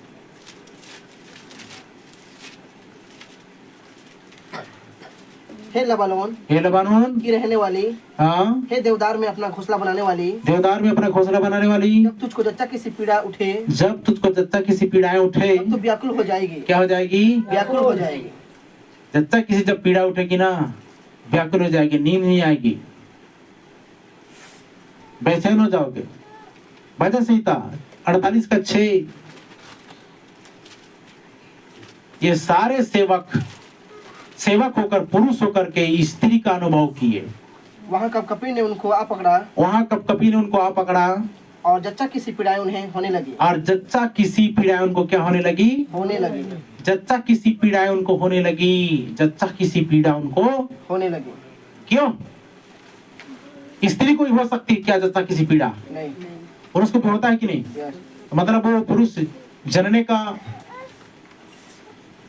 अनुभव नहीं प्राप्त कर सकता क्या? कर सकता है। कर सकता है कि नहीं? ये नहीं कि शरीर में ही चीरा मारा जाए ऐसा वाली बात नहीं है ना, ऑपरेशन किया जाए ऐसी वाली बात नहीं है। लेकिन जब परमेश्वर के प्रभाव से वह इस रीति से जच्चा किसी पीड़ा को सहन कर सकता है, महसूस कर सकता है। और यहेजकेल को देखिए जा करके वो क्या कर रहा था, बाई करवट दाई करवट लेट करके क्या कर रहा था। उनको क्या जरूरत है सब आत्मा में करने की, शरीर में करने की। आगे चलिए जाते हैं 13-8 यशायाह में, वहां पर भी लिखा है कि और वे घबरा जाएंगे, उनको पीड़ा और शोक होगा, उनको जच्चा किसी पीड़ाएं उठेंगी, वे चकित होकर एक दूसरे को ताकेंगे, उनके मुंह जल जाएंगे, लिखा है। ऐसा 21:3 अगर पढ़ते हैं तो वहां पर लिखा है, पढ़िए जल्दी से 21:3। इस कारण मेरी कटी में कठिन पीड़ा है, मेरी कटी में, कटी अर्थात कमर, आपके बाइबल में थोड़ा सा लिख दीजिए, कटी मतलब कमर साइड में, मेरी कटी में अर्थात मेरे कमर में क्या पीड़ा है? कठिन पीड़ा है। क्यों यशायाह क्यों बोलता है कि मेरे कमर में कठिन पीड़ा है? और कमर में कठिन पीड़ा कब होती है जान रहे हैं? स्त्री जब प्रेग्नेंट होती है तभी कठिन पीड़ा होती है कमर में। अब ये बोल रहा है कि मेरी कमर में कठिन पीड़ा है। मुझको मानो जच्चा की सी पीड़ा हो रही है, मुझको मानो जच्चा किसी पीड़ा हो रही है, मैं ऐसे संकट में पड़ गया, मैं ऐसे संकट में पड़ गया हूँ। ध्यान से सुनना मेरी बात को, इधर भी ध्यान दीजिएगा। क्या जो इधर आत्मा में उल्टी करते हैं वो शरीर में भी महसूस हो सकता है। मैंने शुरुआत से आपको बताया है, पाँव सूजना और भूखा रहना, ऐसा लगता है कि मानो ये पेट भरा हुआ है। मैं बोला ये कैसा अनुभव है प्रभु, ये कैसा अनुभव है? अरे हम सब दुल्हन है क्या? प्रभु की दुल्हन है ना। मान के चलो कि प्रभु की दुल्हन है तो दूल्हा जब हमसे मुलाकात करेगा तो क्या हम प्रेग्नेंट नहीं होंगे? होंगे। आत्मा में होंगे कि नहीं होंगे? यस। कि आत्मिक बच्चों को जन्म देने के लिए बोले हालेलुया, बोले हालेलुया। आपके लिए अचंभा बात है क्या? नहीं नहीं नहीं। मेरे लिए एकदम रियल अनुभव ही है, क्योंकि मैं इन दिनों में इन बातों को महसूस किया, इसलिए आपको बता रहा हूँ। और बाद में बताने के लिए मुझे व्यस्त किया जा रहा है, बताया जा रहा है। मैं बोला ये इतना कैसा, मैं नहीं खा रहा हूँ, कुछ भी नहीं खा रहा हूँ, फिर भी मेरा पेट भरा भरा सा लग रहा है। मैं बोला फिर से प्रेग्नेंट तो कहीं नहीं हो गया? ऊपर वाला बोलता है कि हाँ मैंने तो उससे भेंट करी, तू प्रेग्नेंट हुआ, फिर से आत्मिक बच्चे जन्म देने वाला है। बोले हालेलुया। विश्वास करते हैं कि नहीं? आमीन आमीन। देखिएगा हमारी चर्च मंडली में परमेश्वर उन आत्मिक संतानों को देने जा रहा है, आत्मिक बच्चों को देने जा रहा है।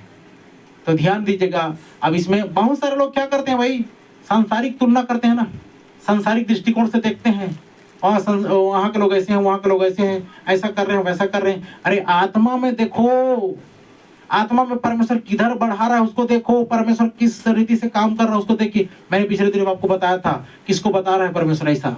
एलिया मूसा भी आ चुके, जमीन खदान से निकल रहे हैं, अचानक से निकलेंगे और सबको आश्चर्यचकित कर देंगे। तो ऑलरेडी आ चुके, मैं तो देख रहा हूँ उनको वयस का 45 साल 40 साल 50 साल के व्यक्ति देख रहा हूँ। वो काम वैसा करना शुरू कर देंगे तो पता चलेगा कि अरे एलिया और मूसा ही है दोनों। और उसी वक्त दुल्हन जा रही है रफ्तार में। तब इनका काम इधर हो रहा है, वो जाएगी नहीं तब तक ये काम नहीं करेंगे इधर, वो जाएगी तो इधर ये काम करेंगे। समझ आ रही कुछ बातें? हाँ, तो आगे देखते हैं। हम लोग किस दिन पढ़ रहे थे ना, यशायाह कि कुछ सुनाई नहीं देता। देखिए क्या लिखा है, मुझे जच्चा किसी पीड़ा हो रही है, मैं ऐसे संकट में पड़ गया हूँ कि कुछ सुनाई नहीं देता। कुछ सुनाई नहीं देता मेरे को। आगे, मैं ऐसा घबरा गया हूँ, मैं ऐसा घबरा गया हूँ कि मुझे कुछ दिखाई नहीं देता। आमीन। इसलिए बोलते हैं गूंगा और बहरा बन जाओ। क्या बन जाओ? अरे दुनिया क्या बोल रहा है उससे आपको गूंगा बन जाना है, दुनिया क्या बोल रहा है उससे आपको बहरा बन जाना है। कान खोलो तो सिर्फ परमेश्वर के लिए बोले हालेलुया, और मुंह खोलो तो सिर्फ परमेश्वर के लिए बोले हालेलुया। समझ आ रही कुछ बात? मैं वचन से इस बात को प्रूव कर रहा हूँ ना, लेकिन हमारे कान किधर खुले हुए हैं? चारी चुगली के लिए या परमेश्वर की बातों के लिए? अगर परमेश्वर की बातों के लिए खुले हुए हैं तो दोष लगा रहे हो क्या? ये दोष लगा रहे किधर है? किसकी बातों को सुन रहे हैं? परमेश्वर की बातों को सुनोगे तो दोष लगाओगे? क्या परमेश्वर बोलता है दोष लगा करके? नहीं ना, तो और भी अनुग्रह करता है। ये शारीरिक हो गए हैं भाई, सांसारिक हो गए हैं, आत्मा में है बोलते हैं, इन टाइम मैसेंजर बोलते हैं, लेकिन रियल आत्मा और सामर्थ्य का परमाणु उनके अंदर में दिखना चाहिए, जो पौलुस के अंदर में थी, सातवां दूत के अंदर में जो थी, वही परमाणु इनके अंदर में नहीं पाया जाता है। कारण क्या है? कारण यह है कि वे घमंड से ज्यादा फूल गए हैं ना। क्या हो गए हैं? जज कर रहे हैं, कंपेयर कर रहे हैं। इसका मतलब भाई तुम बढ़िया चल रहे हो, तुम अच्छे हो, है ना, तुम्हारे दृष्टिकोण से दूसरा वाला अच्छा, तुम सारी चीजों को तुम ही कर पा रहे हो, और तो कुछ नहीं कर पा रहा है, वो तो कुछ सेवा नहीं कर पा रहा है, मतलब अपने आप को बड़ा बना रहे हो। वही तो बात है ना। मैं पिछले दिनों में क्या बोला था, सब अपने आप को बड़ा बनाने के चक्कर में छोटा नहीं बनना चाहते, छोटा कोई नहीं बनना चाह रहा है, सब अपने आप को बड़ा ही बना रहे हैं। क्या बना रहे हैं? बड़ा बना रहे हैं। आगे देखते हैं 37 अध्याय उसका 3 पद पढ़िए, यशायाह 37:3। उन्होंने उससे कहा, हाँ, हिजकिय्याह को यूं कहता है, हिजकिय्याह यह कहता है, आज का दिन संकट और उल्हाने और निंदा का दिन है। आज का दिन संकट और उलाहने और निंदा का दिन है। बच्चे जन्मे पर हुए हैं, बच्चे जन्मने पर हुए, बच्चे जन्मने पर हुए हैं, पर जच्चा को बच्चे जन्मने पर हुए, पर जच्चा को जनने का बल न रहा, पर जच्चा को जनने का बल न रहा। देखें कैसा कैसा खतरनाक अनुभव है। हिजकिय्याह रोने लगा ना, बोल रहे थे ना 15 साल के बढ़ा दिया। कैसे बढ़ा दिया? प्रार्थना किया। तो इधर पर लिखा है कि संकट का दिन, उल्हाने का दिन, निंदा का दिन है। और जब जब ये सारी बातें पाई जाती है ना, तो याद रखना सचमुच में एक व्यक्ति के अंदर में ये बातें पाई जाती है कि वो जच्चा, बच्चे जन्मने पर हुए पर जच्चा को बल ना रहा। मतलब क्या है? बच्चा जन्मने पर है, बच्चा निकलने पर है, लेकिन वो जो स्त्री है ना, जच्चा जो है, उसके अंदर बल नहीं है, तो कहां से बच्चा बाहर आए? समझ आ रहा है कुछ? तो यहाँ पर तो चीरा मारना पड़ेगा ना, उसके अंदर ताकत नहीं है, एनर्जी नहीं है, बच्चे जन्मने का बल नहीं रहा, लिखा है ना। तो क्या करना पड़ेगा? क्या करना पड़ेगा? हाँ, यही तो बात है। हमको क्या करना चाहिए?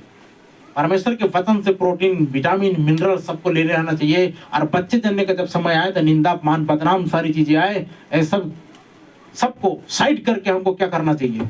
परमेश्वर के संतानों को जन्म देने के लिए तैयार होना चाहिए। बोलो हालेलुया, बोलो हालेलुया। और देखिए दुल्हन के अंदर में वो गुण पाई जाएगी। दुल्हन हूँ, दुल्हन हूँ, दुल्हन हूँ बोलते रहने से दुल्हन नहीं है। दुल्हन के अंदर में प्रेगनेंसी वाला प्रभाव आना चाहिए, आत्मा में प्रेग्नेंट होकर के वो जन्म देने वाली माननी चाहिए। आमीन। नहीं तो तुम दुल्हन हो बोल रहे हो तो क्यों, कौन से दुल्हन हो? बांझ, नहीं मतलब बांझ। गलत है कि सही है? अब तुम कह रहे हो बच्चों को पैदा नहीं कर पा रहे, आत्मिक संतानों को पैदा नहीं कर पा रहे, तो तुम तो बांझ हो ना। तुम्हारे अपने बांझपन के लिए रोना चाहिए और बोलना चाहिए कि प्रभु मुझे फलवंत करे। बोलिए हालेलुया। मैं भी तुझसे मुलाकात करना चाहती हूँ, और दुल्हन की श्रेणी में हूँ तो बोलो कि मैं तुझसे मुलाकात करना चाहती हूँ, भेंट करना चाहती हूँ, और मैं भी तेरे संतानों को उत्पन्न करना चाहती हूँ। कलीसिया है ना हम, क्या है? कलीसिया क्या है? दुल्हन है। तो बच्चे पैदा करेगी कि नहीं? कि बांझ रहेगी? इसी से तो जाना चाहता है ना। आमीन। नहीं, हाँ, फलवंत तो होना पड़ेगा। अगर नहीं फलवंत हो पा रहे हो और उन्हीं 2-4 में सीमित होकर रह जा रहे हो, तो मतलब क्या है? सीमित करके रह जा रहे तो बांझ हो।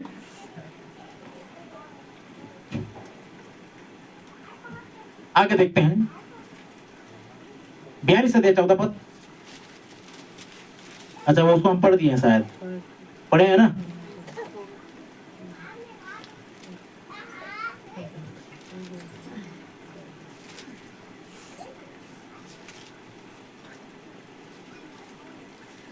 दूसरा कुरिन्थियों 12 अध्याय 9 पद पढ़िए। दूसरा कुरिन्थियों 12:9।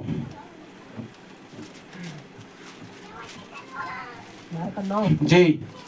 पर उसने मुझसे कहा, हाँ, मेरा अनुग्रह तेरे लिए बहुत है। देखिए पौलुस ने जब प्रार्थना किया कि प्रभु यह मेरे जीवन से हट जाए, लेकिन प्रभु क्या बोलता है, परंतु उसने मुझसे कहा मेरा अनुग्रह तेरे लिए बहुत है, क्योंकि मेरी सामर्थ निर्बलता में सिद्ध होती है। आमीन। जब तुम निर्बल देख रहे हो ना, जब तुम दुर्बल देख रहे हो ना, जब तुम निकम्मा देख रहे हो ना, जब तुम तुच्छ देख रहे हो ना, यहीं पर परमेश्वर का वचन पूरा होता है। वो कह रहा है कि मेरी सामर्थ्य निर्बलों में क्या होती है, सिद्ध होती है। आमीन।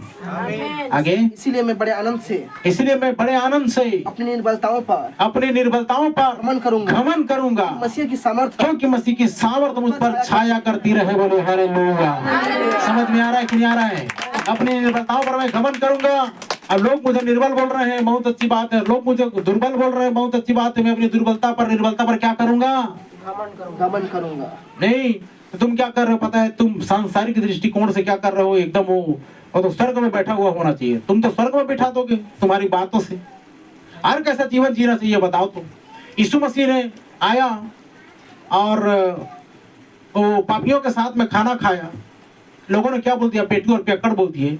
यूहन्ना आया उसी आत्मा में और वो किसी के घर में नहीं खाया, लेकिन लोगों ने उसमें दुष्ट आत्मा है बोल दिए, जंगल से आ रहा है करके बोल दिए। दोनों में परेशानी। इंसान कुछ भी बोल सकता है, कुछ भी बोल सकता है भाई। उसका मुंह पाया हुआ है ना, मुंहफट किस्म के हैं वो लोग। लेकिन याद रखिएगा, ये दो रंगी बात बोलने वाले ना, मान के चलो कि मैं आपसे बात करूंगा, आप मेरे से अलग बात करोगे और किसी दूसरे पर्सन से अलग बात करोगे। ये ठीक है क्या? नहीं है ना? एक बात कहना चाहिए आपको। कितनी बात? अगर इधर ऊंचा करने का प्रयास कर तो उधर नीचा करने का प्रयास क्या के लिए कर रहे हो? सामने में कुछ अलग बोल रहे हो और पीछे पीछे कुछ अलग बोल रहे हो, गिराने का प्रयास कर रहे हो।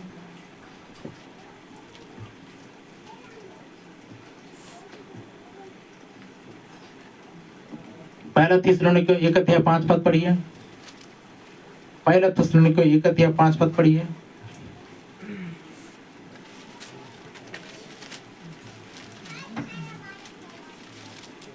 क्योंकि हमारा सुसमाचार तुम्हारे पास न केवल शब्द मात्र में है। क्या बोल रहा है यहाँ पर? क्योंकि हमारा सुसमाचार, देखिए वही संत पौलुस बोल रहे हैं ना। प्रथम दूत की बात कर रहे हैं हम लोग। 7 कलीसिया काल में से प्रथम दूत की बात कर रहे हैं, तो क्या बोल रहा है? क्योंकि हमारा सुसमाचार तुम्हारे पास न केवल शब्द मात्र ही में, वचन मात्र ही में, वरन सामर्थ्य और। देखो आप हिंदी बाइबल में क्या लिखा है? शब्द मात्र में शब्द लिखा है ना जी। लेकिन इधर थोड़ा सा इंग्लिश बाइबल में जाकर देखोगे तो क्या लिखा है, पढ़ो तो जी।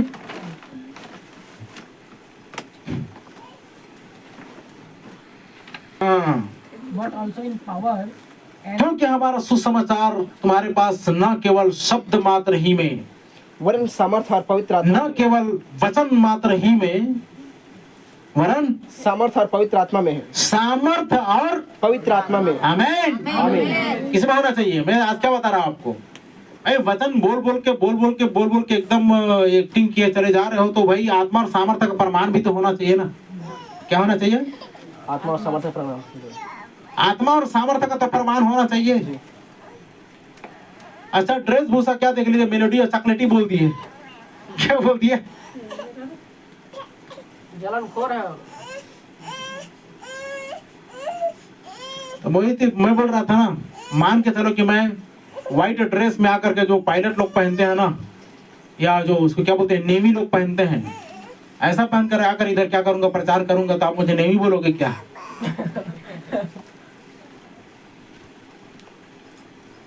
मान के चलो मैं टाई कोट सूट में आकर प्रचार करता हूं, तो आप मुझे क्या हीरो बोल दोगे क्या? बिजनेसमैन बोल दोगे क्या? वकील भी बोल देंगे लोग। वकील का ड्रेस में पहन कर काला कोट में आऊंगा और प्रचार करूंगा तो वकील जैसा बोल देंगे।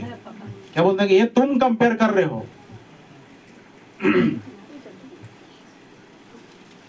अच्छा, पौलुस क्या पहनता था जी? बागा। बागा इन लोग बागा क्यों पहनते? पहनो बागा, पहनो बागा, अब प्रचार करो। अब प्रचार करो। साधु होना चाहिए बोलते हैं, क्या होना चाहिए?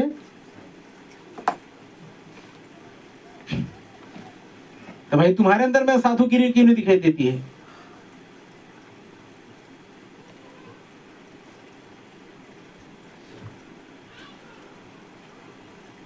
एक पवित्र आत्मा से भरा जन सब कुछ जांच सकता है, सब कुछ जान सकता है, सबको परख सकता है, सब अनुभव को प्राप्त कर सकता है। गलत है कि सही है?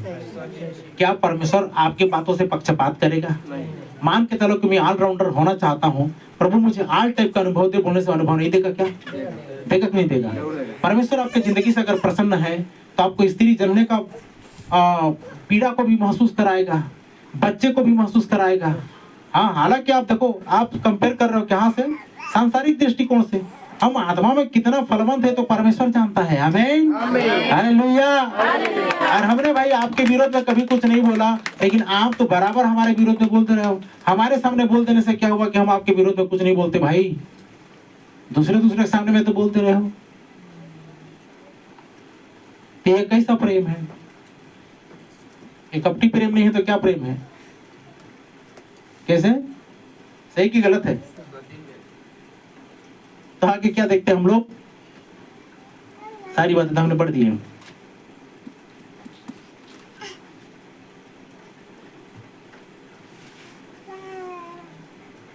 पहला थिस्सलुनीके 4:8 पढ़िए।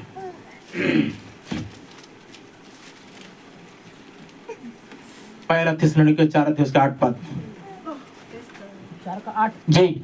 इस कारण जो इसे तुच्छ जानता है, देखो क्या लिखा है, इसलिए जो इसे तुच्छ जानता है वह मनुष्य को नहीं परंतु परमेश्वर। 7 से पढ़िए, 7 से पढ़िए।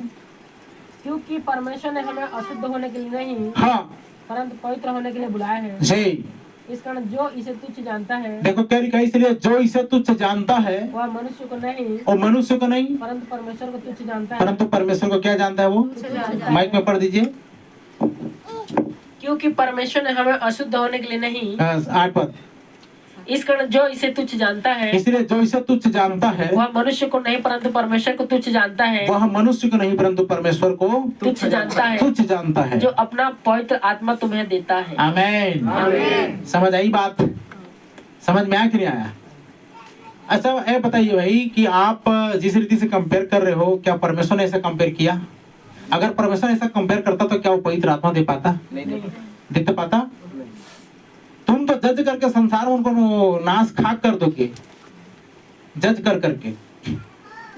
ये ठीक नहीं है, ये सामाजिक गंदगी फैला रहा है, ये अशुद्ध व्यक्ति है, ऐसा बोल बोल करके। वचन क्या कहता है, ध्यान से सुनना। मैं क्या बता रहा था, यहाँ पर क्या लिखा है? जो इसे तुच्छ जानता है वो मनुष्य को नहीं परंतु किसको तुच्छ जान रहा है? परमेश्वर को तुच्छ जान रहा है, जो अपना पवित्र आत्मा तुम्हें क्या करता है? अब मान के चलो कि जैसे मैं उंगली कर रहा हूँ ऐसा करके, तो किसको उंगली कर रहा हूँ? मान के चलो कि मैंने भाई राजन का उदाहरण दिया था, है ना? राजन भाई पवित्र आत्मा पाया है, मैं उंगली कर रहा हूँ तो राजन को कर रहा हूँ कि पवित्र आत्मा कर रहा हूँ? जो कोई तुमको छुएगा, भाई इसके अंदर कौन बस रहा है? लिखा है ना, क्या तुम नहीं जानते कि तुम परमेश्वर का मंदिर हो, परमेश्वर का आत्मा तुम में? अगर मैं तुमको बोल रहा हूँ तो किसको बोल रहा हूँ? सही है कि नहीं है? गलत है ना? ऐसा जो कमेंट करके बोल रहे हैं वो किसके बारे में बोल रहे हैं? असल मायने में सोचते, अच्छा हारून और मरियम ने जो कुड़कुड़ाया था, किसका कुड़कुड़ाया था? परमेश्वर बोला कि नहीं बोला? मूसा ये तुझ पर नहीं परंतु मुझ पर कुड़कुड़ा रहे हैं, बोला था कि नहीं बोला था? सब लोग क्या सोच रहे थे? हम लोग मूसा के प्रति कुड़कुड़ा रहे हैं, हम लोग सेवा के प्रति कुड़कुड़ा रहे हैं, लेकिन असल मायने तो वहां था ना, मामला किसका है जी? सेवकाई किसका है? हालेलुया। चर्च किसका है? आमीन। विश्वासी टूट फूट बिगड़ करके वापस आ जाते हैं, बन जाते हैं, बहुत अच्छी बात है। लेकिन कई सारे लोग ऐसा मेल, देखो क्या लिखा है, मेल मिलाप की सेवकाई हमें सौंपी गई है। क्या की? अधन्य है जो मेल मिलाप कराते हैं, क्योंकि परमेश्वर के पुत्र कहलाएंगे, संतान कहलाएंगे। लेकिन तुम तो बिगाड़ने का प्लानिंग में हो, मेल मिलाप कराने का प्लानिंग में नहीं हो। ये कहाँ का न्याय है?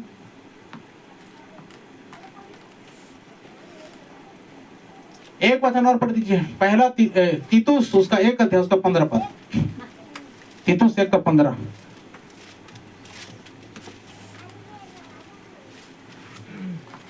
शुद्ध लोगों के लिए हाँ सब वस्तुएं शुद्ध है। यहाँ पर क्या लिखा है वचन में? शुद्ध लोगों के लिए शुद्ध लोगों के लिए सब वस्तुएं शुद्ध है, पर अशुद्ध और अविश्वासियों के लिए कुछ भी शुद्ध नहीं है। बताओ भाई, वरन उनकी आप वचन से जांच रहे लोगों को कि सांसारिक दृष्टिकोण से जांच रहे हो लोगों को? एक पास्टर को सांसारिक रीति से देख रहे हो कि वचन से देख रहे हो? परमेश्वर आपको कैसे देख रहा है? वचन के जरिए देख रहे हैं ना। वचन आईना है कि नहीं है? उसे आईने में देख रहा है कि नहीं आपको कि वो सांसारिक दृष्टिकोण से देख रहा है? अगर सांसारिक दृष्टिकोण से देखता तो वो तुम्हारी तरह होता, तुम जैसा बोल रहे हो वैसा बोलता वो, लेकिन वो तुम्हारी तरह बिल्कुल नहीं है। दिखाए, परमेश्वर अंदर की बातों को देखता है। ये तुम हो जो जज करके हमारे कपड़े को देख रहे हो, ये तुम हो जो जज करके हमारे जीवन को देख रहे हो कैसा, लेकिन बाहरी जीवन को ना, बाहरी चीजों को देख रहे हो और तुम कंपेयर कर करके नाना प्रकार की दूसरों के बातों में आ करके क्या कर रहे हो, बहक करके उल्टा पुल्टा बोल रहे हो। भाई आइए सामने, फेस टू फेस बात कीजिए, घूमिए फिरिए चलिए, क्या होता क्या नहीं होता उन सारी बातों को जानिए, तब आपको दोष लगाने का क्या मिलेगा, अवसर मिलेगा।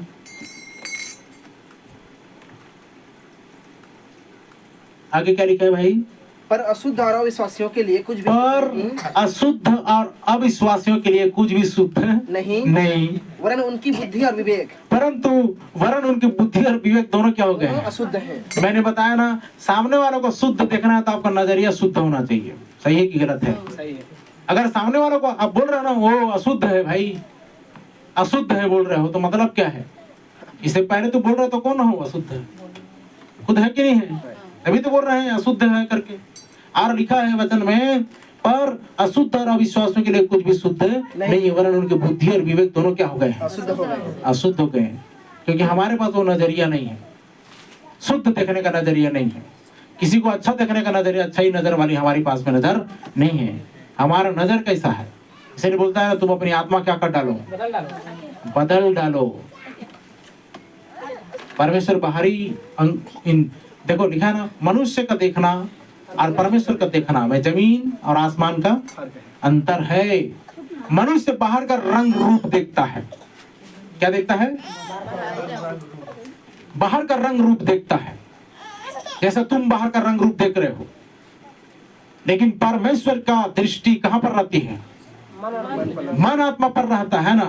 ये मन में क्या करता है, मन में इन सारी बातों को कैसा रहता है, ये मेरे प्रति कितना पवित्रताई में है, ये परमेश्वर देखता है। बोलिए हालेलुया। तभी तो परमेश्वर उन बातों को, उन प्लानिंगों को प्रकट करता है, प्रकाशन में देता है, उन सारी बातों को करता है उसके साथ में। तो मैं आखिरी में ये बताना चाहता हूँ कि इन टाइम मैसेंजर और जितने भी आए उन सब के पास में पौलुस से लेकर के यहाँ तक विलियम ब्रैनम तक, सातवां दूत तक, पवित्र आत्मा और सामर्थ्य का क्या था जी? प्रमाण था। आज जितने लोग इधर रोल कर रहे हैं उनके पास में भी मैं तो वही कहना चाहूंगा, आत्मा और सामर्थ्य का प्रमाण बताइए। आत्मा और सामर्थ्य का प्रमाण बताइए। मैसेज बुक पढ़ के वचन को प्रचार कर देना बड़ी बात नहीं है। तुम्हारे अंदर फीलिंग जागनी चाहिए। तुम कीमत नहीं चुकाए हो तो किन बातों को जान पाओगे? दर्द नहीं सहो जच्चा किसी पीड़ा तो बच्चे जन्मे का कैसे जान पाओगे? आप बोलते रहो ना, नहीं शादी नहीं हुआ है और कोई शादीशुदा है तो उसके लिए क्या प्रार्थना करेगा? तो भाई क्यों प्राचीन ठहरा है? क्या पौलुस पागल था जो शादी नहीं हुआ? एलिया पागल था जो शादी नहीं हुआ और सबके लिए प्रार्थना कर रहा था?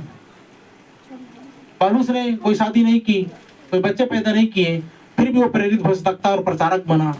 तो क्या वो प्रचारक नहीं था? तुम तो उसको भी क्या बना दोगे? फालतू बना दोगे। पौलुस भी ठीक नहीं था बोल दोगे ना। आज के लोग क्या कर रहे हैं पता है? अच्छा ये बताइए, परमेश्वर ने आपको दिया, सेहत में दिया है ना, तो सेहत में देना चाहिए कि नहीं?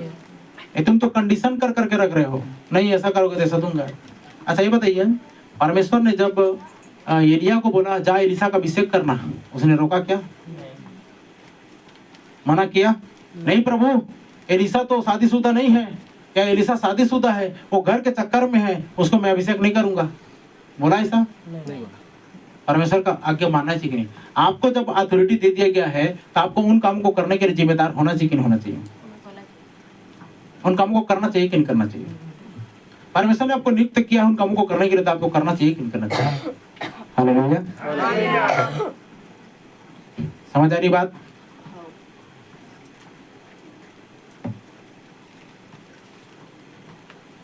अब बोलते फिर रहे हैं, क्या बोलते फिर रहे हैं? परमेश्वर उनको कैसा व्यवहार कर रहा है, कैसा उपयोग कर रहा है, तो उनके ऊपर भी डिपेंड करता है ना। आप जज कर रहे हो सांसारिक दृष्टिकोण से, ये ठीक नहीं है। इस कलीसिया को तुम सांसारिक दृष्टिकोण से देख रहे हो, ये ठीक नहीं है। आज तक परमेश्वर ने कभी ऐसा देखा क्या? बताओ तो। कितने टूटे फूटे बिगड़े, परमेश्वर हमेशा अगुवाई करता चल रहा है कि नहीं? हालेलुया। परमेश्वर आत्मिक बातों को बता रहा है कि नहीं बता रहा है?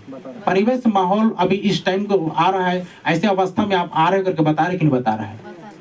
इनके जैसा अगर बात करना शुरू करता, इनके जैसा करना शुरू करता, तो हम यहीं पर पहुंच पाते कि हम लोग स्वर्ग राज्य में जाए? अच्छा, इनके अनुसार तो फिर वो क्या बोल रहे पता है? हम जाएंगे स्वर्ग, तुम नहीं जाओगे। हम मैसेज में है, तुम नहीं हो। ऐसा जज कर करके पड़े हैं ना।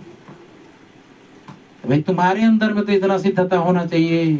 चलो, तो दुल्हन होने का सौभाग्य अगर आपको प्राप्त है तो प्रेग्नेंट वाली बातें प्रभाव भी आएगी आपके अंदर में। जब तक किसी आपको पीड़ा उठेगी, व्याकुल होगे, पैरों में सूजन आएगी और बेचैनी, चक्कर और घबराहट और ये सारी चीजें आएगी, और तुम बहुत सारे आत्मिक संतानों को क्या करोगे? जन्म दोगे। तब तो तुम दुल्हन की श्रेणी में हो। दुल्हन लोग बोलते रहने से काम हो जाएगा क्या? नहीं। आपको मिलने आता है कि नहीं परमेश्वर? अगर मिलने आता, ध्यान देना, मेरा अनुभव मैं बताता हूं।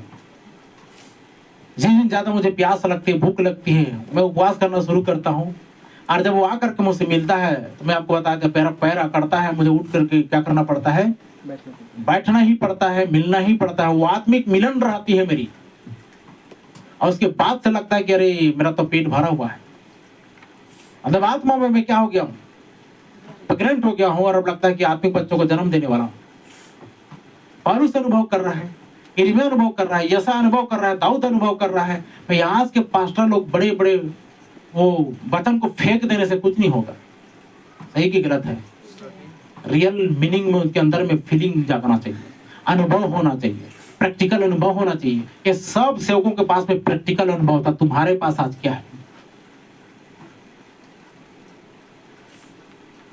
डर में घबरा करके, भयभीत होकर के, संकोची होकर के बैठ गए चुपचाप।